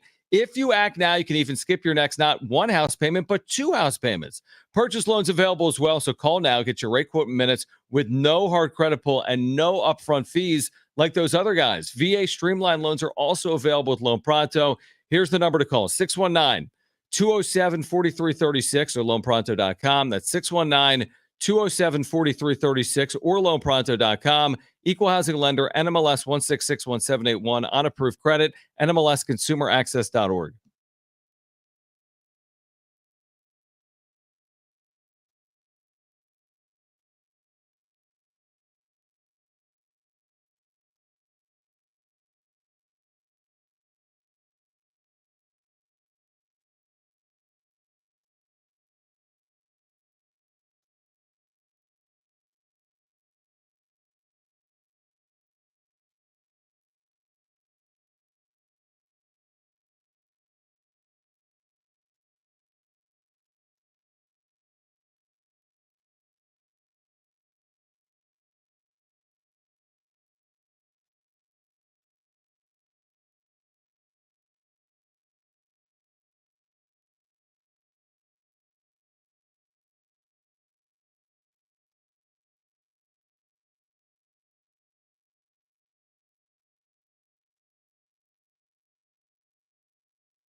there's been a lot of conversation on social media.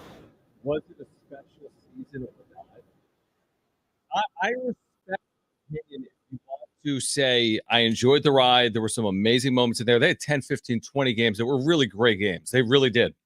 But at the end of the day, in a bottom line business that is professional sports, is it special if you were in the position you were in and you didn't get further with all the momentum behind you with that second half? Like, where is the line of delineation with special? Is it League Championship Series? Was it World Series? Was it DS? Was it making the postseason?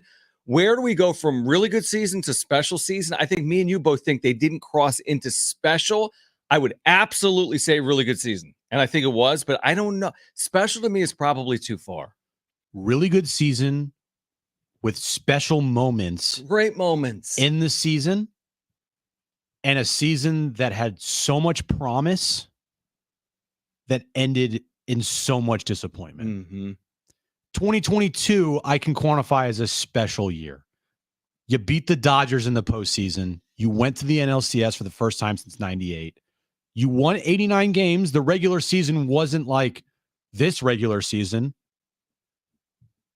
But 2022 is to me more of a special year than this year. This year, it ended in such a thud that for the next 4 months, until pitchers and catchers report on February 15th, I think a lot of fans are just going to remain pissed. Like, eventually, you'll get over it. Eventually, it's on a new season. Mm-hmm.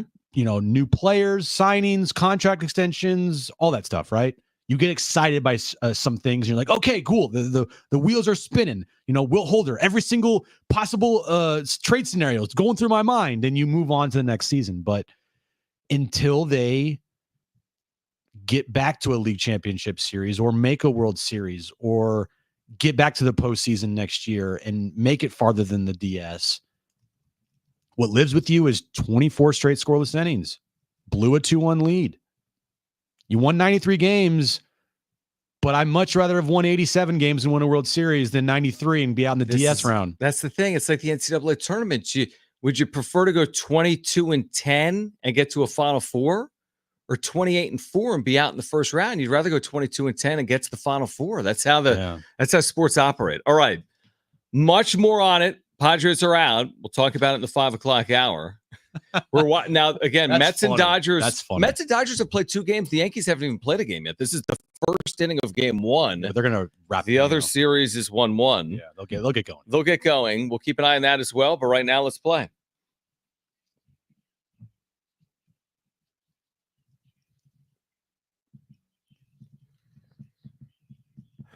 All right, 3 questions, 2 contestants, 1 lifeline. Today's contestants are Derek and Greg.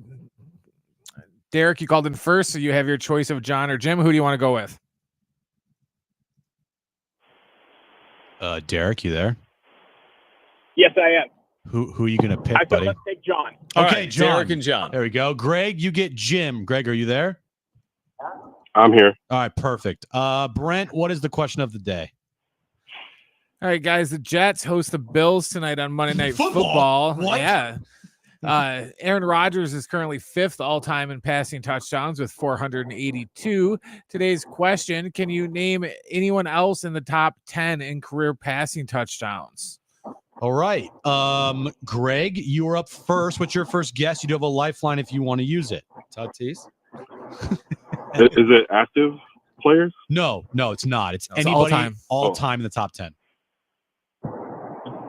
Tom Brady. Tom Brady, number 1. There we go. All right, Tom Brady's on the list.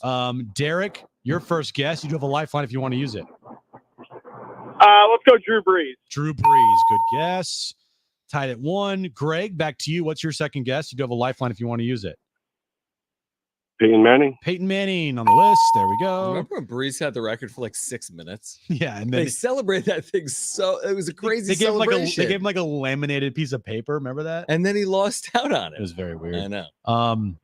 Derek, right? Derek, back to you. Yep. What's your second guess? You do have a lifeline if you want to use it. Let's say Dan Marino. Dan Marino, good guess. There we go. Greg, back to you. Final guess. What do you got? Jim, need your help? Okay. Ooh. Okay. I know this should be easy, but I'm drawing a little bit of a blank here. Let Brock? me just think here. I'm gonna go top 10. Oh man, this is a bad guess on my part, but Brock Purdy. I'll go with Phillip Rivers. You take that? Good old number 17. Let's take it. Well done by Jim. All right. Derek, back to you to send this to overtime. You do have a lifeline if you want to use it. What do you got? Yeah, John, help me out here. What Oh do you my think? gosh, He's dude. freaking out. I'm freaking out now. Hold on, let me think. I'm thinking it's got to be last 25 years. Good quarterbacks. For sure. Is Stafford maybe in the top 10 already or no? Stafford, wow. Hold on. Just give me 5 seconds to think about the NFL. They play it with a football.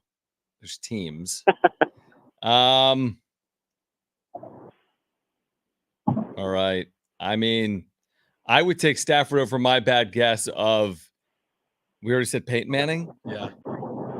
Yeah, we already said Gone Manning. way I too mean, long I'm not here. going to say Eli Manning. I'll go. Well, I'm going to take yours. Are we going with Stafford? Yeah, let's go Stafford, I guess. Oh my God! You're an idiot and you don't know football. He's talking to me, not you. Yeah, well, he might be talking to you too, Derek. No. No, I'm talking to you. No, Derek. I'm not talking about you. Jeez. Oh, was Eli on the list? Yeah, he was. He's No, number he 10. isn't.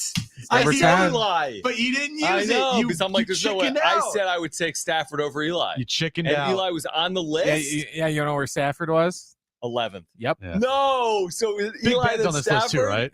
Yeah, Eli's Yeah. got 6 more Let's hear the touchdowns than list. Stafford. Number 1 is Brady, obviously, then Breeze, then Peyton Manning, Brett Favre, Oh my number gosh, 4. idiots. Oh, yeah, Stupid. Then Rodgers, you can say anyways. Phillip Rivers, Dan Marino, Big Ben was 8. Matt Ryan, Oh, yeah, believe it or not, Matty is number Ice. 9. Mhm. And then Eli is number 10. And then Stafford is 11. Oof.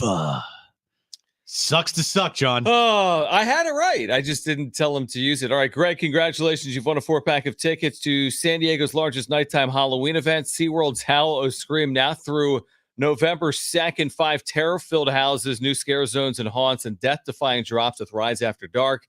Themed food and bars, the master of ceremonies when all creatures get released tonight. You won't dare venture alone.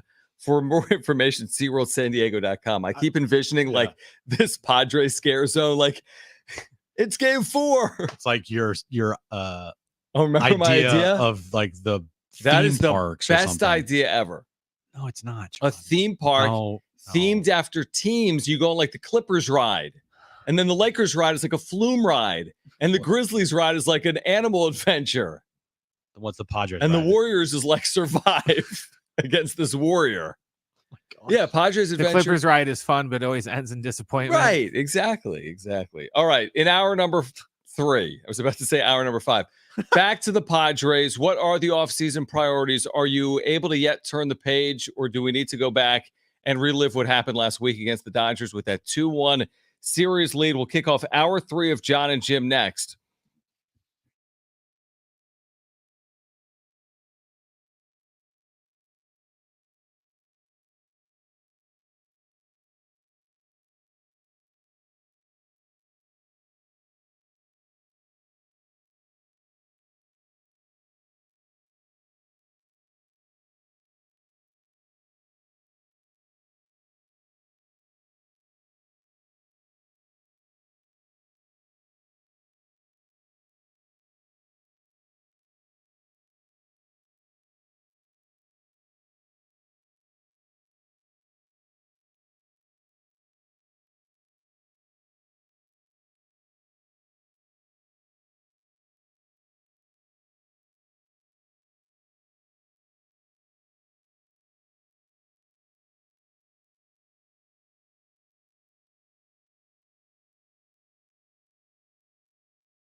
All right, this update is brought to you by Allstate. Game 2 NLCS in the books. Dodgers lost to the Mets. Mets beat the Dodgers 7-3. That series is tied up at 1 game apiece going back to New York. And right now, ALCS between the Yankees and the Guardians is underway. Top of the second.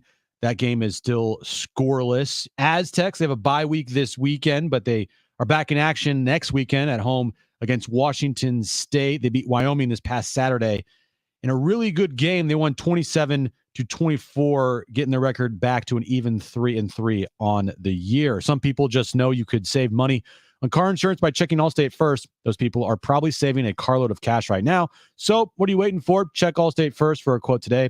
You're in good hands with Allstate.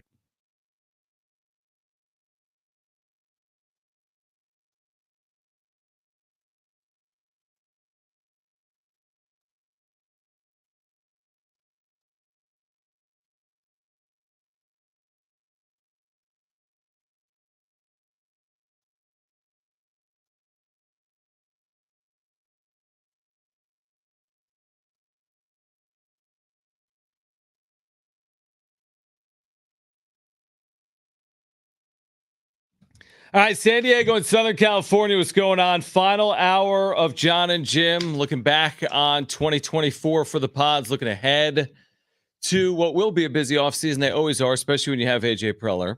Danny O'Neal, San Diego State's freshman quarterback, expected to join us tomorrow at this time at 5 p.m. Back-to-back Mountain West Player of the Week, Freshman of the Week awards. He will join us hopefully tomorrow at 5 p.m. But again, all the anticipation, Jim. We spent so much time getting ready for Friday, specifically after they lost Game 4 Wednesday. We had 48 hours, right, to talk about Yu Darvish. We love the matchup.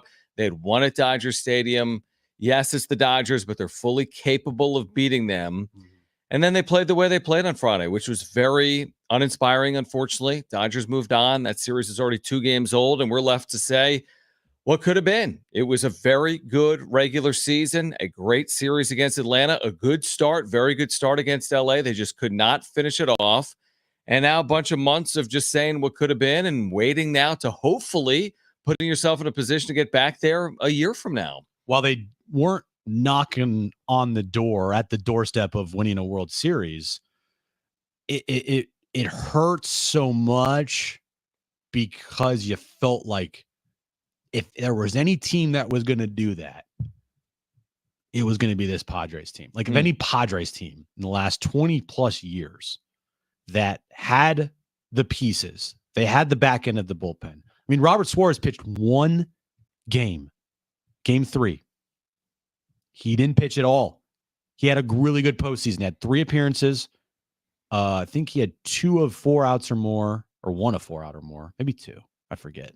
But he was fantastic. And after Game 3, I'm like, oh my gosh, if that's Robert Suarez that the Padres are going to get, he didn't even appear in the final 2 games. It's like 2022 a little bit. Tanner Scott, he had a wonderful postseason. Jason Adam, a wonderful postseason. You had the back end of your bullpen all ready to go. The loss of Joe really hurt. It really did. Because Michael King, I thought Game 3 obviously wasn't his best stuff, but you needed Michael King to be like an ace for you every time out. They picked up the win, so that's fine. Got the job done. Retired the last 8 in a row after the Grand Slam. The Joe injury really hurt, but then it got even worse because Dylan Cease was awful. Well, and also that was a tactical. Yes, 2 things to be true. Cease wasn't good, but the Padres put him in that spot. Now, if you pitch well, they would have been rewarded for putting him in that spot. They could have elected to do what the Dodgers elected to do, which was use 7 relievers in 9 innings. They ultimately threw a shutout. The Padres, with their bullpen, if they wished, could have started the game with Brian Hoeing. I don't know if it works out well or not. Or they could have started the game with Adrian Morejon. I don't know if it works out well or not. But they elected to pitch Dylan Cease, who was very rocky post no-hitter. If we looked at his post no-hitter numbers, not good, including the postseason, they would not be good. No. So he was rocky, and you need him, by the way, to bounce back in 2025. When you acquire someone like that, who's finished top 2 in Cy Young, you need him to pitch well in the postseason. He can't have the ups and downs like he did this year. But so the point is that, and we talked about this. This has hit a chord with some Padres fans. Like, did they choke or not? It's not to be mean or insensitive. It's just in the truest sense of the word. If you've got a 2-1 series lead and you're at home, and you've overcome the drama of what happened at Game 2 at Dodger Stadium, and you've won in the manner in which you won Game 3 with a 6-run inning, however you want to quantify it, they blew a lead, so to speak. You don't want to blow a lead in the postseason. Their lead was 2-1 against a really good LA team. So if you don't want to call it a choke, call it whatever you want. But I do think it's fair to call it a choke considering they were at home. They had Cease and Darvish. They had a 2-1 lead, and they didn't win a series that was best of 5. I think it's appropriate to call it a choke. Is it the biggest choke in the history of sports? Of course not. But could they have, and arguably should they have won the series? Las Vegas says yes. They were the favorite to win the World Series 5 days ago or whenever it was. If they say this how the series played out. You lose the first 2 at Dodger Stadium, then you win the next 2 at Petco Park, and then you lose Game 5 at Dodger Stadium. That's chalk, but it's also not a choke. You fought back, you battled back to force a Game 5, and you lost the series. And you'd be sitting here today, and I think we would be having a much different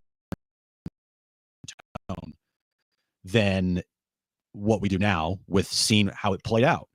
It's sometimes it's like, yeah, a loss is a loss, series loss is a series loss, but after the series loss, how it happens determines kind of like your tone after that in the post for the rest of the off season, and the tone for the rest of this off season leading up to whenever they report for spring training, February 15th. I think that's the day I saw. Maybe it's earlier than that. I don't know. Is one of anger, disappointment, frustration, confusion. There's not a lot of positive feelings coming out of that loss to the Dodgers there. It's a lot of upset, confusion type of feeling where, eventually it's like, yes, you can look at the good things that happened this year. I think Jackson Merrill is a massive positive. Michael King was a massive positive. I think Tatis's postseason can be viewed as a massive positive. Dude just needs to stay healthy. There are Mike Schilt. I think did a really good job. Massive positive. Yeah. But the bitter taste of the end of that series is just, it's really hard to wash that out of your mouth from the regular season into the postseason, and now living with that for the next 4 months. Here's the thing. And maybe next year. When we get to February, eternal, Schilt will stay very optimistic.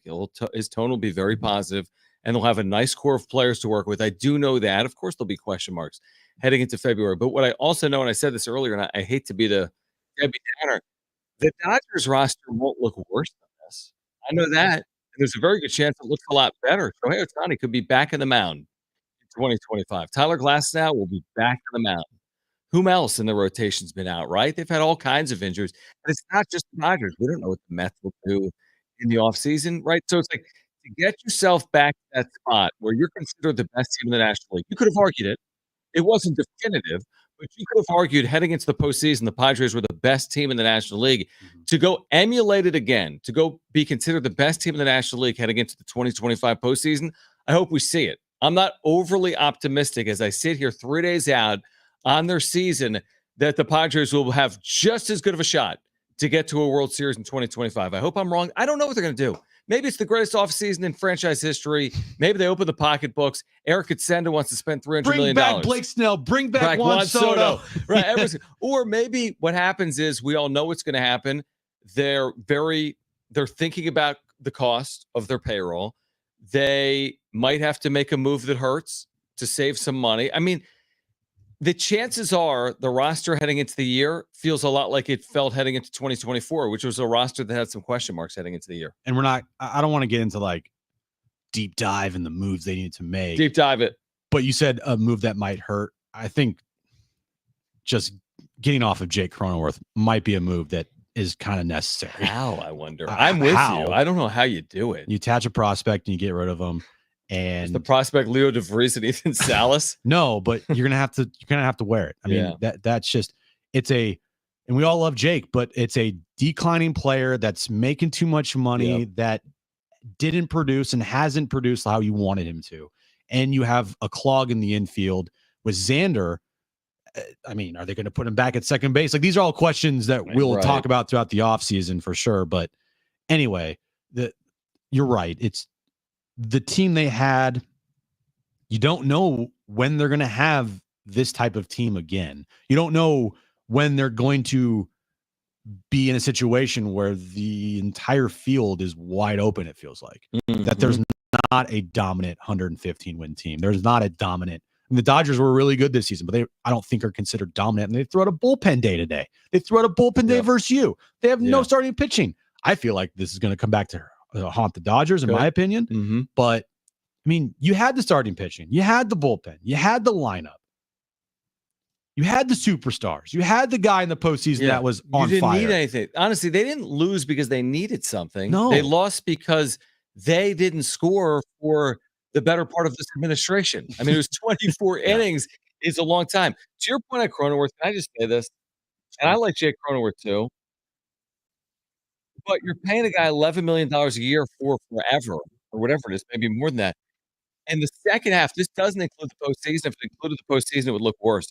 In the second half, he had 215 with a 650 OPS. His overall WAR is between 1 and 2. I mean, he's a fine player, but $11 or $12 million a year in his now 30s, not his 20s anymore. I'm with you. I mean, there's going to be players you're going to have to move on from in an effort to improve your roster. Like, as simple as that. You got to make some difficult decisions because you're not going to keep adding to your payroll. You're going to have a comparable payroll. You're going to have to make some decisions that make your team better equipped to win when it matters. And again, is it Jake Cronenworth's fault they're at home? No, of course it isn't. Is it any one player's fault they're at home? Of course it isn't. But Jake Cronenworth's second half, and not just the second half, really parts of the last 2 or 3 years, like, I think you could probably do better. And you're going to have to make a decision. And I don't want to make this about Jake Cronenworth because it was more. It was more than that. I tend to go and put more blame on guys like Xander and Manny, especially for not producing. You know, Jurickson Profar, he's hitting third in the lineup, and he did nothing. Luis Ariz did nothing. Yeah. I mean, it's hard to put any blame on Jackson Merrill. Kid's a 21-year-old in his first postseason, and he looked damn good until the final 3 games of the series. It's hard to put much blame on Fernando Tatis Jr. because he damn near carried that into a game 5. You know, horrible last 2 games, but without him, they're not even there. I look at it, and as far as the entire team goes, they went into full press mode. They tried too hard, and that's not something that is considered like a bad thing because I'd want my team to try as hard as they possibly can.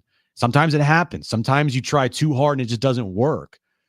But it was more about they were pressing and looking like a very uncharacteristic Padres team that we didn't see all year long. That was the first stretch of games all year. They went back-to-back shutouts. Yeah, not the time of year you're looking for that. Like, what? That's amazing. I mean, they weren't shut out between the first game of the second half and game 4. And I'll give credit to the Dodgers. They pitched great. But the Padres also played very well against the Dodgers all season long. It wasn't like the Dodgers had a 4-game stretch mixed in there where they were dominating them and they shut them out 3 out of 4 games.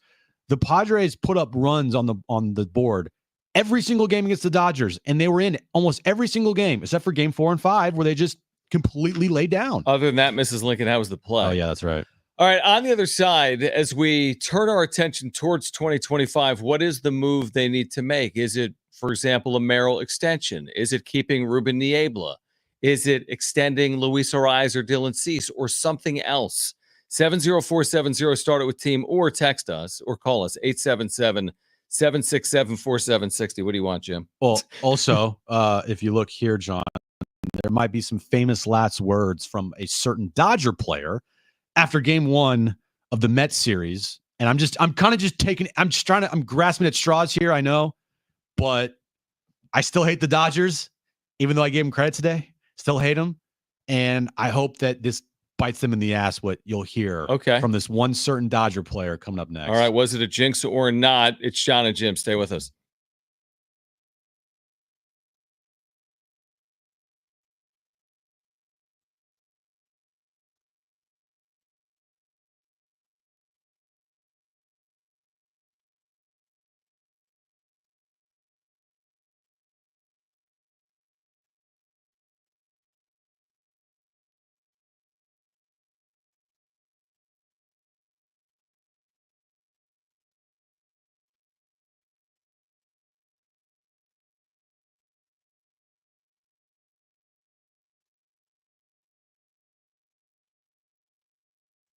All right, hey guys, it is Jon and Jim. We've told you about our friends over at Hamu Casino for the last couple of months, and this is really a great time to get out there. If you're a sports fan, and you are, MLB postseason, NFL football, including Monday Night Football, and you've got a chance to win big every single Monday at Hamu. Yeah, you can earn entries all month long by playing and getting two-time entries on Tuesdays with at least $500 in cash for all winners and a chance to win up to $25,000 in cash. This is a promotion that you will not want to miss. Well, they've got the great promotions and they have the great food as well. You're going to love Tony Gwynn's Sports Pub. You can watch all the MLB and the NFL, and you get great food and drinks as well. In addition to that, they've got endless dining 5 nights a week. They've got new restaurants. Plus, the endless dining includes Saturday surf and turf buffet. They've gone over the top with perfect combinations of succulent steaks, delectable seafood, and more. Yeah, Tony Gwynn Sports Pub is a great place to watch a sporting event. Great food, great atmosphere. Get down to Hamu Casino right now. Hamu Casino, it's fun above all else.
All right, hit us up on the talkback mic, Jeff.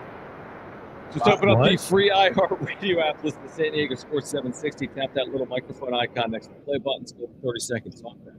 We'll have Danny O'Neill, San Diego State quarterback, tomorrow at 5. We'll talk NFL on 4 p.m. We have a big game this weekend between the San Francisco 49ers and the Kansas City Chiefs. They played the Super Bowl II the last 3 years.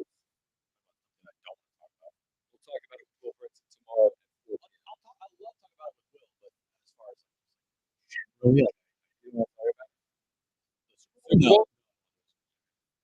Mookie Betts had some things to say yesterday. The big game 1 win for the Dodgers. Dodgers won 9-0. They were feeling pretty good. Dismantled the Mets. Now they lost today. They did lose today, 7-3. And they're going to New York for the next 3. So much for that bullpen day. This was Mookie Betts' postgame. Mookie, coming off that emotional series against the Padres, what does it say about this team that you made this kind of statement tonight? I mean, we're going to fight, man. I mean, we got a day off to kind of re-energize ourselves. And we're going to come out and we want to win. We're going to win a World Series. You know, that's our mindset. That's our goal each and every time we step on the field. And we showed it tonight. Famous last words, John?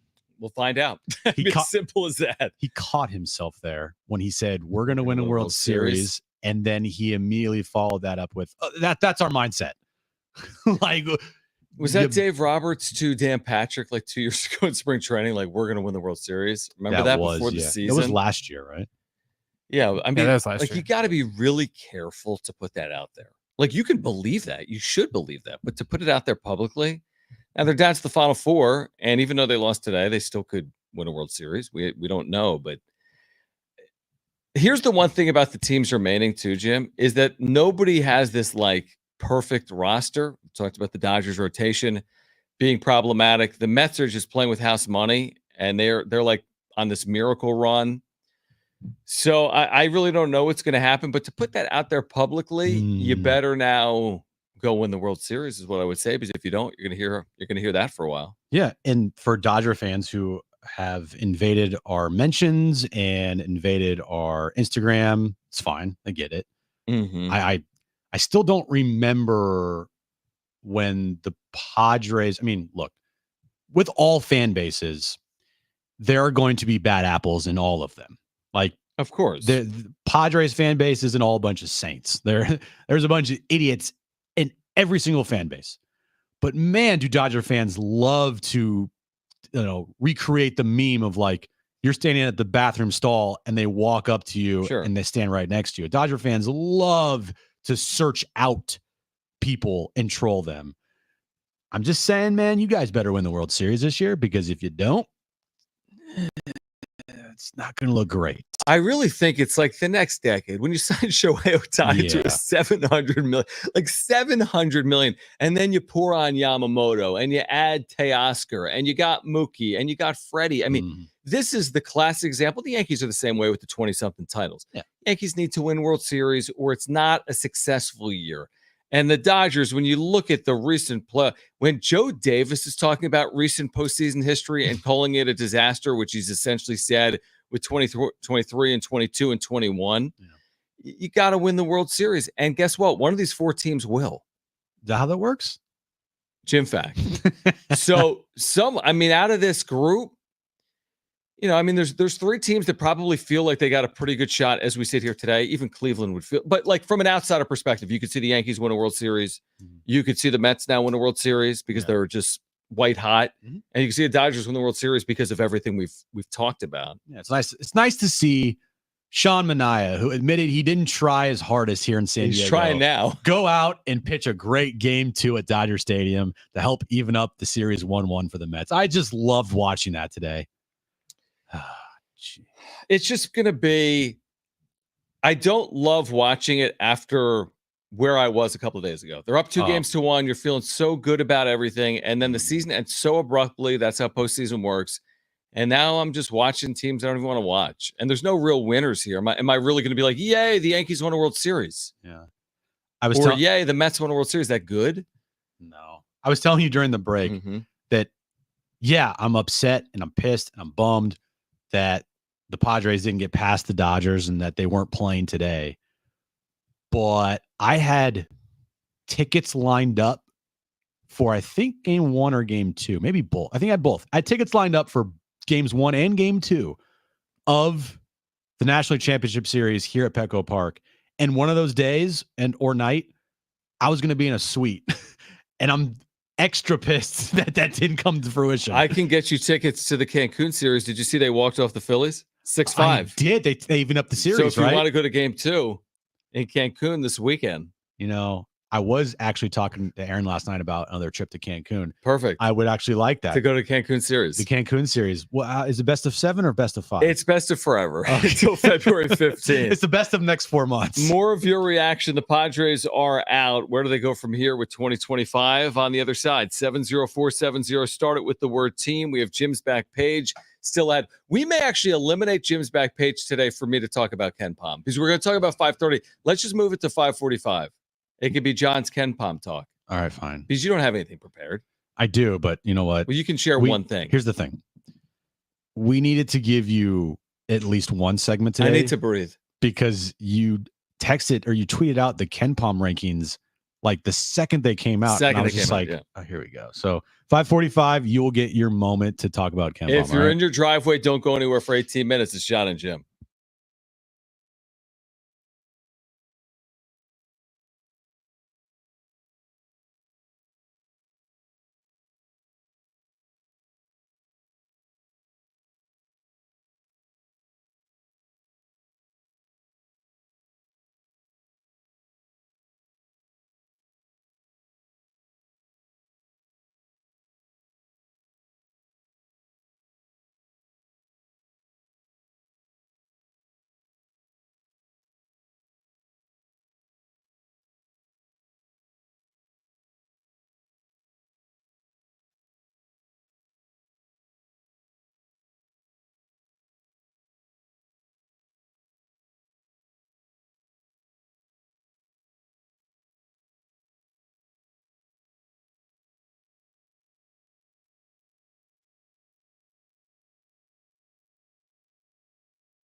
All right, this update is brought to you by Allstate.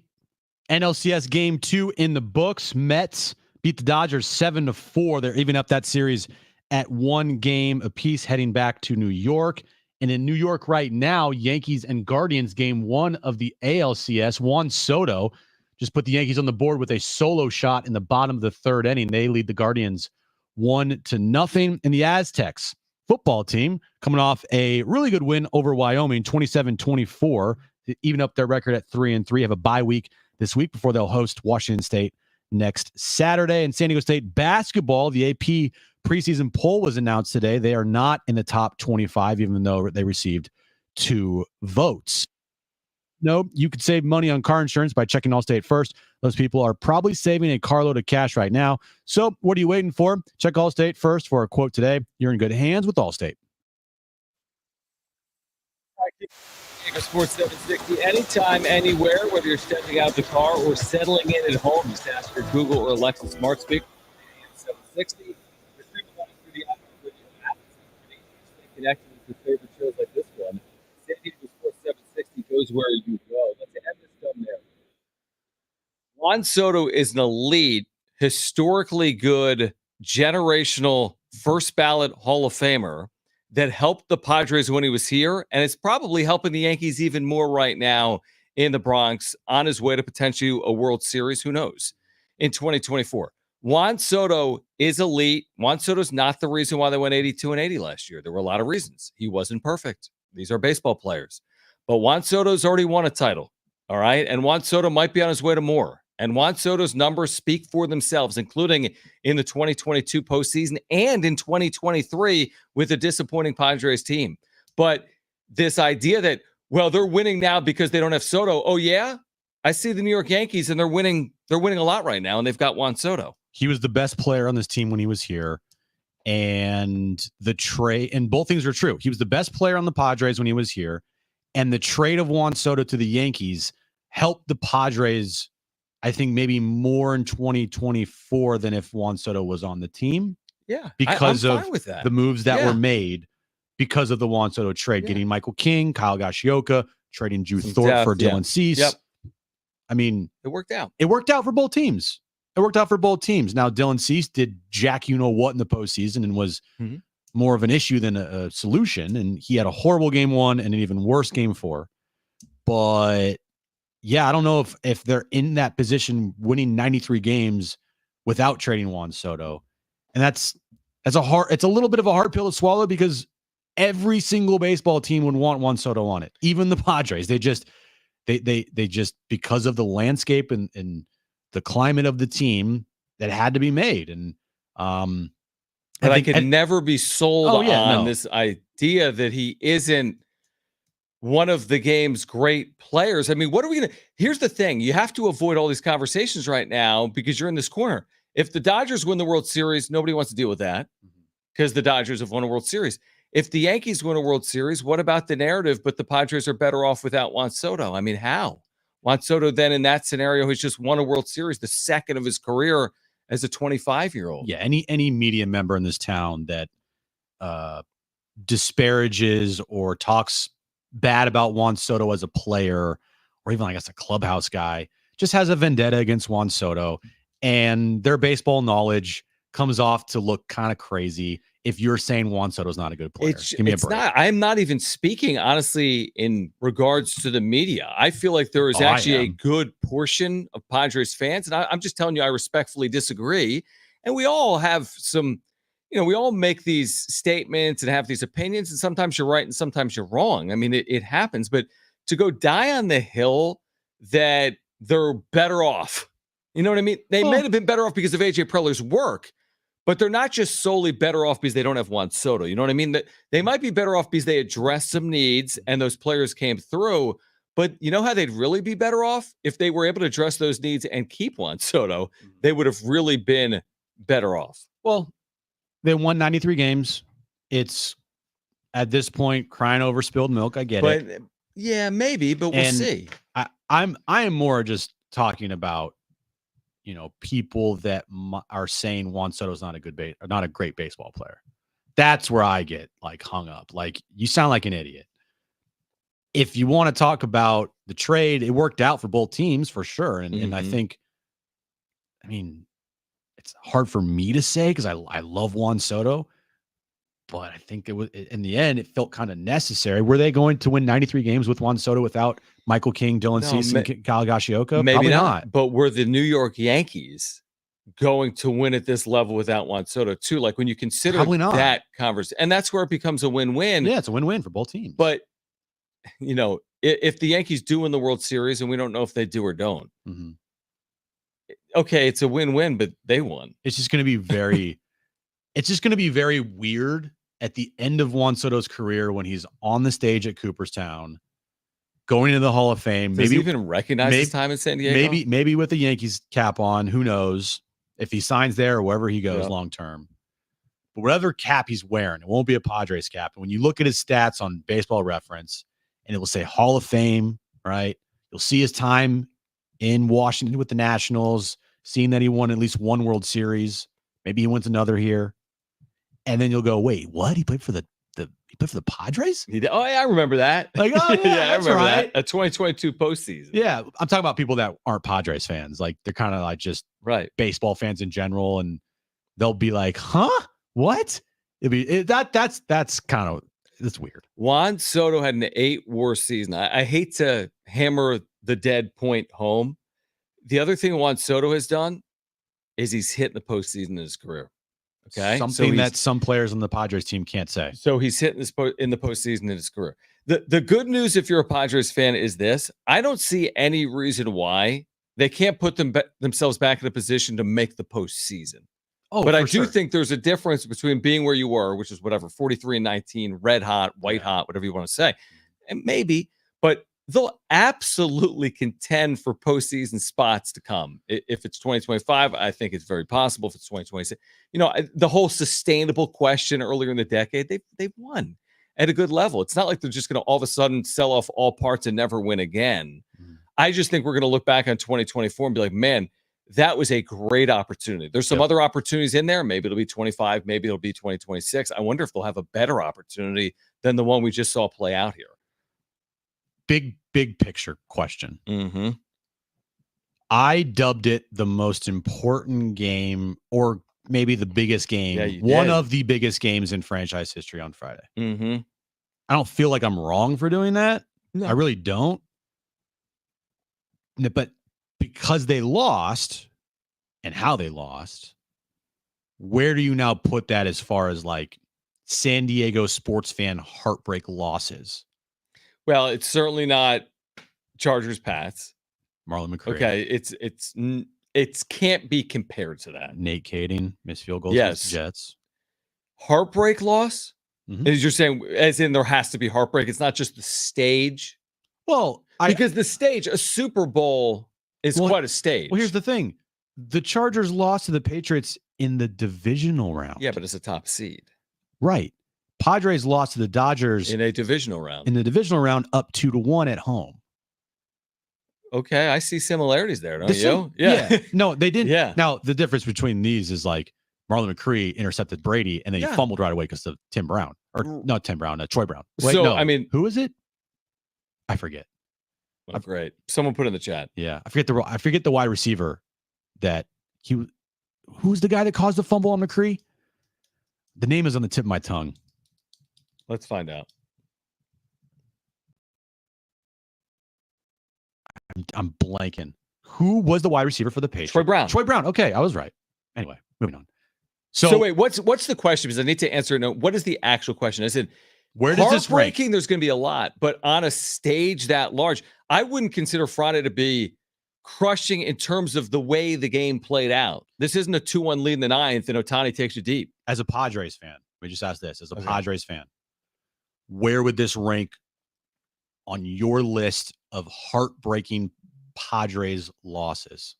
It's going to be there because there's not a lot of decisive games, right? Because the 98 World Series isn't decisive. You lose 4. The 84 World Series isn't decisive. It played out in 5 games. And how many decisive games? Game 163? Yeah. That's a good example. And they've only had 3. Now they have 4. But before Friday, they only had 3 winner-go-home games. And they're 3-0.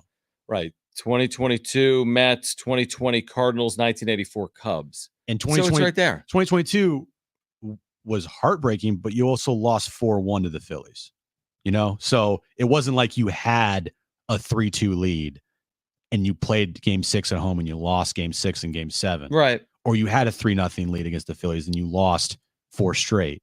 You lost in 5 and you got outplayed by the Phillies and you made some really bad moves and Bryce Harper was out of this world. So the point is, from a baseball perspective, it's right there. If I was using a last 25-year San Diego perspective, I'd use Kemba Walker in the Sweet 16 game with a lead. Absolutely. As a heartbreaking, like a moment that a lot of San Diegans and Aztec fans have discussed. Mm-hmm. Me personally, I'd use the pandemic at 30-2. Absolutely. I think it's reasonable. Absolutely, The what game ifs. 5. Absolutely, there are 2 or 3 Charger moments in there, no question, if not more. So it's up there, to your point. It's in those 5, 7 moments of the last 25 plus years that you're going to think about in your head when you put your head on the pillow as a San Diego sports fan. When the Chargers lost Super Bowl in 95, they lost to an all-time great and they got Niners smoked. team. When the Padres lost in 98, they lost to an all-time great Yankees team. Same thing in 84, all-time great Tigers team. I can't put the Dodgers in an all-time great baseball team because they're not. They won 98 games. They've had better teams in the last been a 8 lot years. of teams in baseball history that have won 98 games and haven't won a World Series. And they've also they're also a team that has 2 starting pitchers right now. They have the MVP in Shohei Ohtani, but I can't consider this Dodger team an all-time great team. There might have been better Dodger teams in the last 4 years than this team. Definitely. That's why, to me, it's like it was there for the taking, there, dude. It is up there, and I think the longer this goes on without the Padres making a run in the postseason to a World Series or winning one, it will be magnified even more.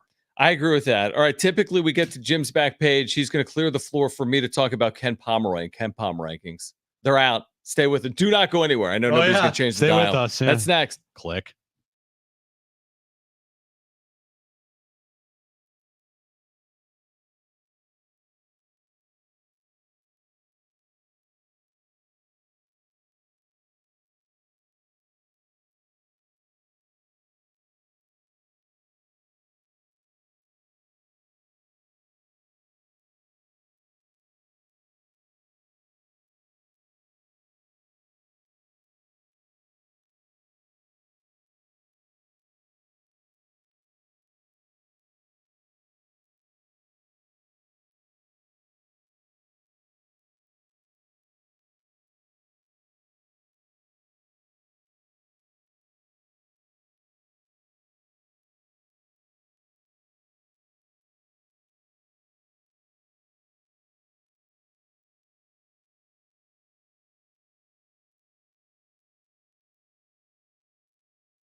college basketball.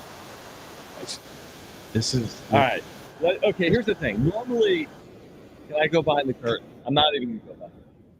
But normally, we do backstage. We're talking about like Wendy's specials and Taco Bell having burritos that are now squares or something. What I do during the back page is I give our listeners things that they can go out and do, some information that they probably don't know. Maybe if a meteor's coming, maybe if like we've discovered a new planet, like.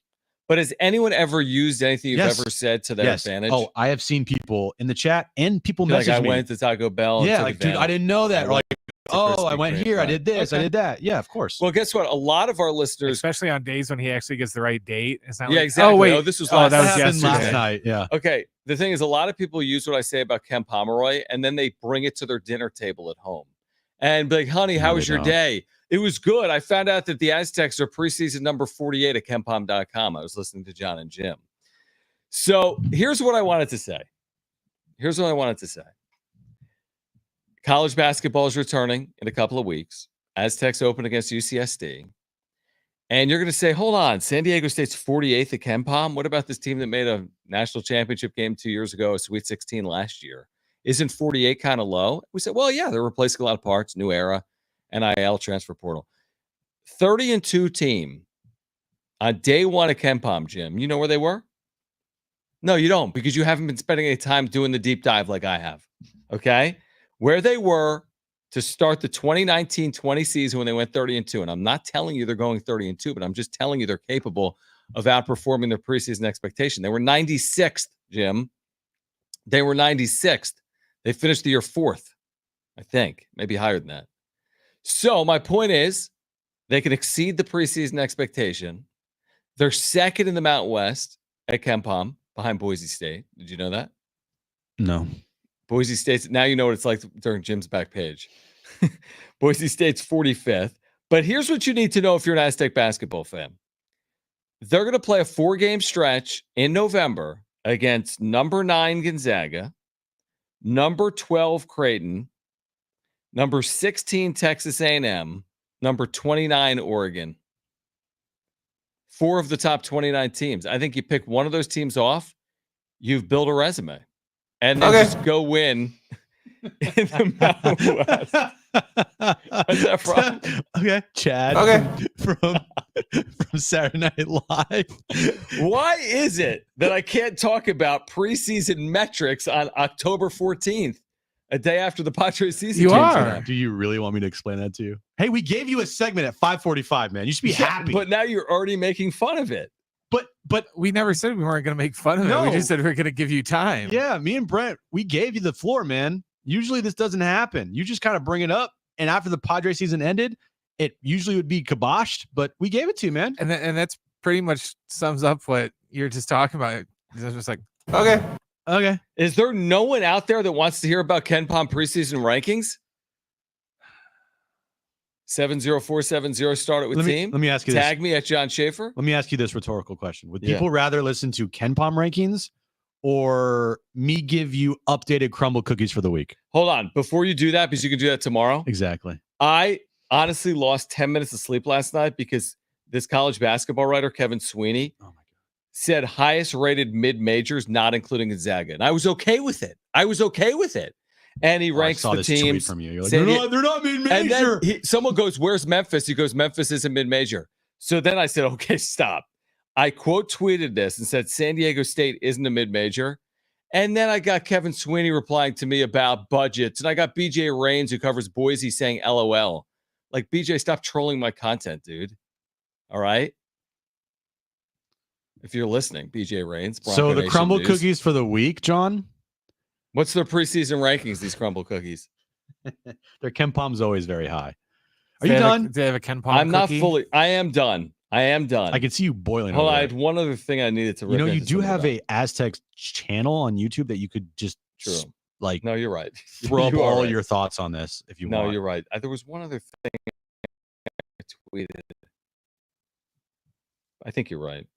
I mean, he tweeted out the KenPom rankings. Yeah, right away. At Sunday night at 9:40 Pacific. And I'm like, and are you kidding me? Jim was like, I can't. I'm like, dude, I'm going to 7 months. I can't, bro. I can't every single day. I couldn't wait for you to see it. Get a KenPom update. You're gonna have to. I said, I swear to God. I was like, give me your crumble cookie stats. People care more about these than I understand what you're saying. Because you can actually go like, this is something tangible. You can obviously get it. And like, you can go to kenpom.com, get a membership. I haven't. Which is showing how much of a real KenPom fan you are, which is a fraud. I think I'm going to buy a membership. This week at Crumble Cookie through the 19th, you can pick up a peanut butter crisp featuring Butterfinger cookie. Okay.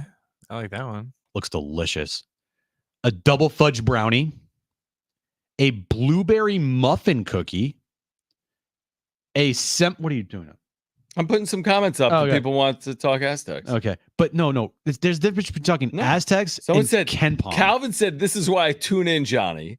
Rich McGuire said, I'm back. I'm down with KenPom. Semi-sweet chocolate chunk cookie, a cookie dough cookie, and now that sounds really good. A cookie dough cookie. Yes, it's a cookie with cookie dough I like crumbles on top. That's smart. And then a frosting as well with chocolate chips. Where's that in KenPom? Number 1? It's top 5. Yeah. The ranking is very high. It's right behind Duke. And then this is an interesting one. I don't know about this one, but I probably would still love it. Cornbread cookie. Yeah, I could see that. That's a good idea. Cornbread's really good. And cornbread can be sweet. Like if you have like, I consider throw some more butter in that thing. Yeah, I kind of consider cornbread like kind of sweet-ish a little bit. Sure. So there you go. Oh, and then also from Crumble Cookie, there's also 3 new extra desserts this week. Not just cookies, but extra desserts because they have like cake and stuff there, right? Cookies and cream tres leches cake, a molten lava cake, and a cookies and cream cake featuring Oreos. Oh, wow. It's delicious. So there's my Crumble Cookies of the week. And finally, Doritos is opening its first ever restaurant. New restaurant is now available inside Crypto.com Arena with a twist. Doritos announced to open a new bold culinary experience for ticket holders who seek the unexpected by opening a Doritos After Dark restaurant inside of Crypto.com Arena. What can you buy? Doritos. It's inspired off of Doritos. The restaurant will offer everything from spicy appetizers to bold entrees and sweet desserts with a Doritos twist. Take Doritos chips out of the bag and put the distinctive chip into recipes. The culinary possibilities are endless. All right, more KenPom talk tomorrow at 3. The restaurant will serve veggie dumplings with California rolls with a Dorito twist, the company said. All right, join us tomorrow at 3 p.m. Danny O'Neill's on the show. Will Brinks is on the show for Brett. Jim, I'm John. Keep it here. Peace out. Bye.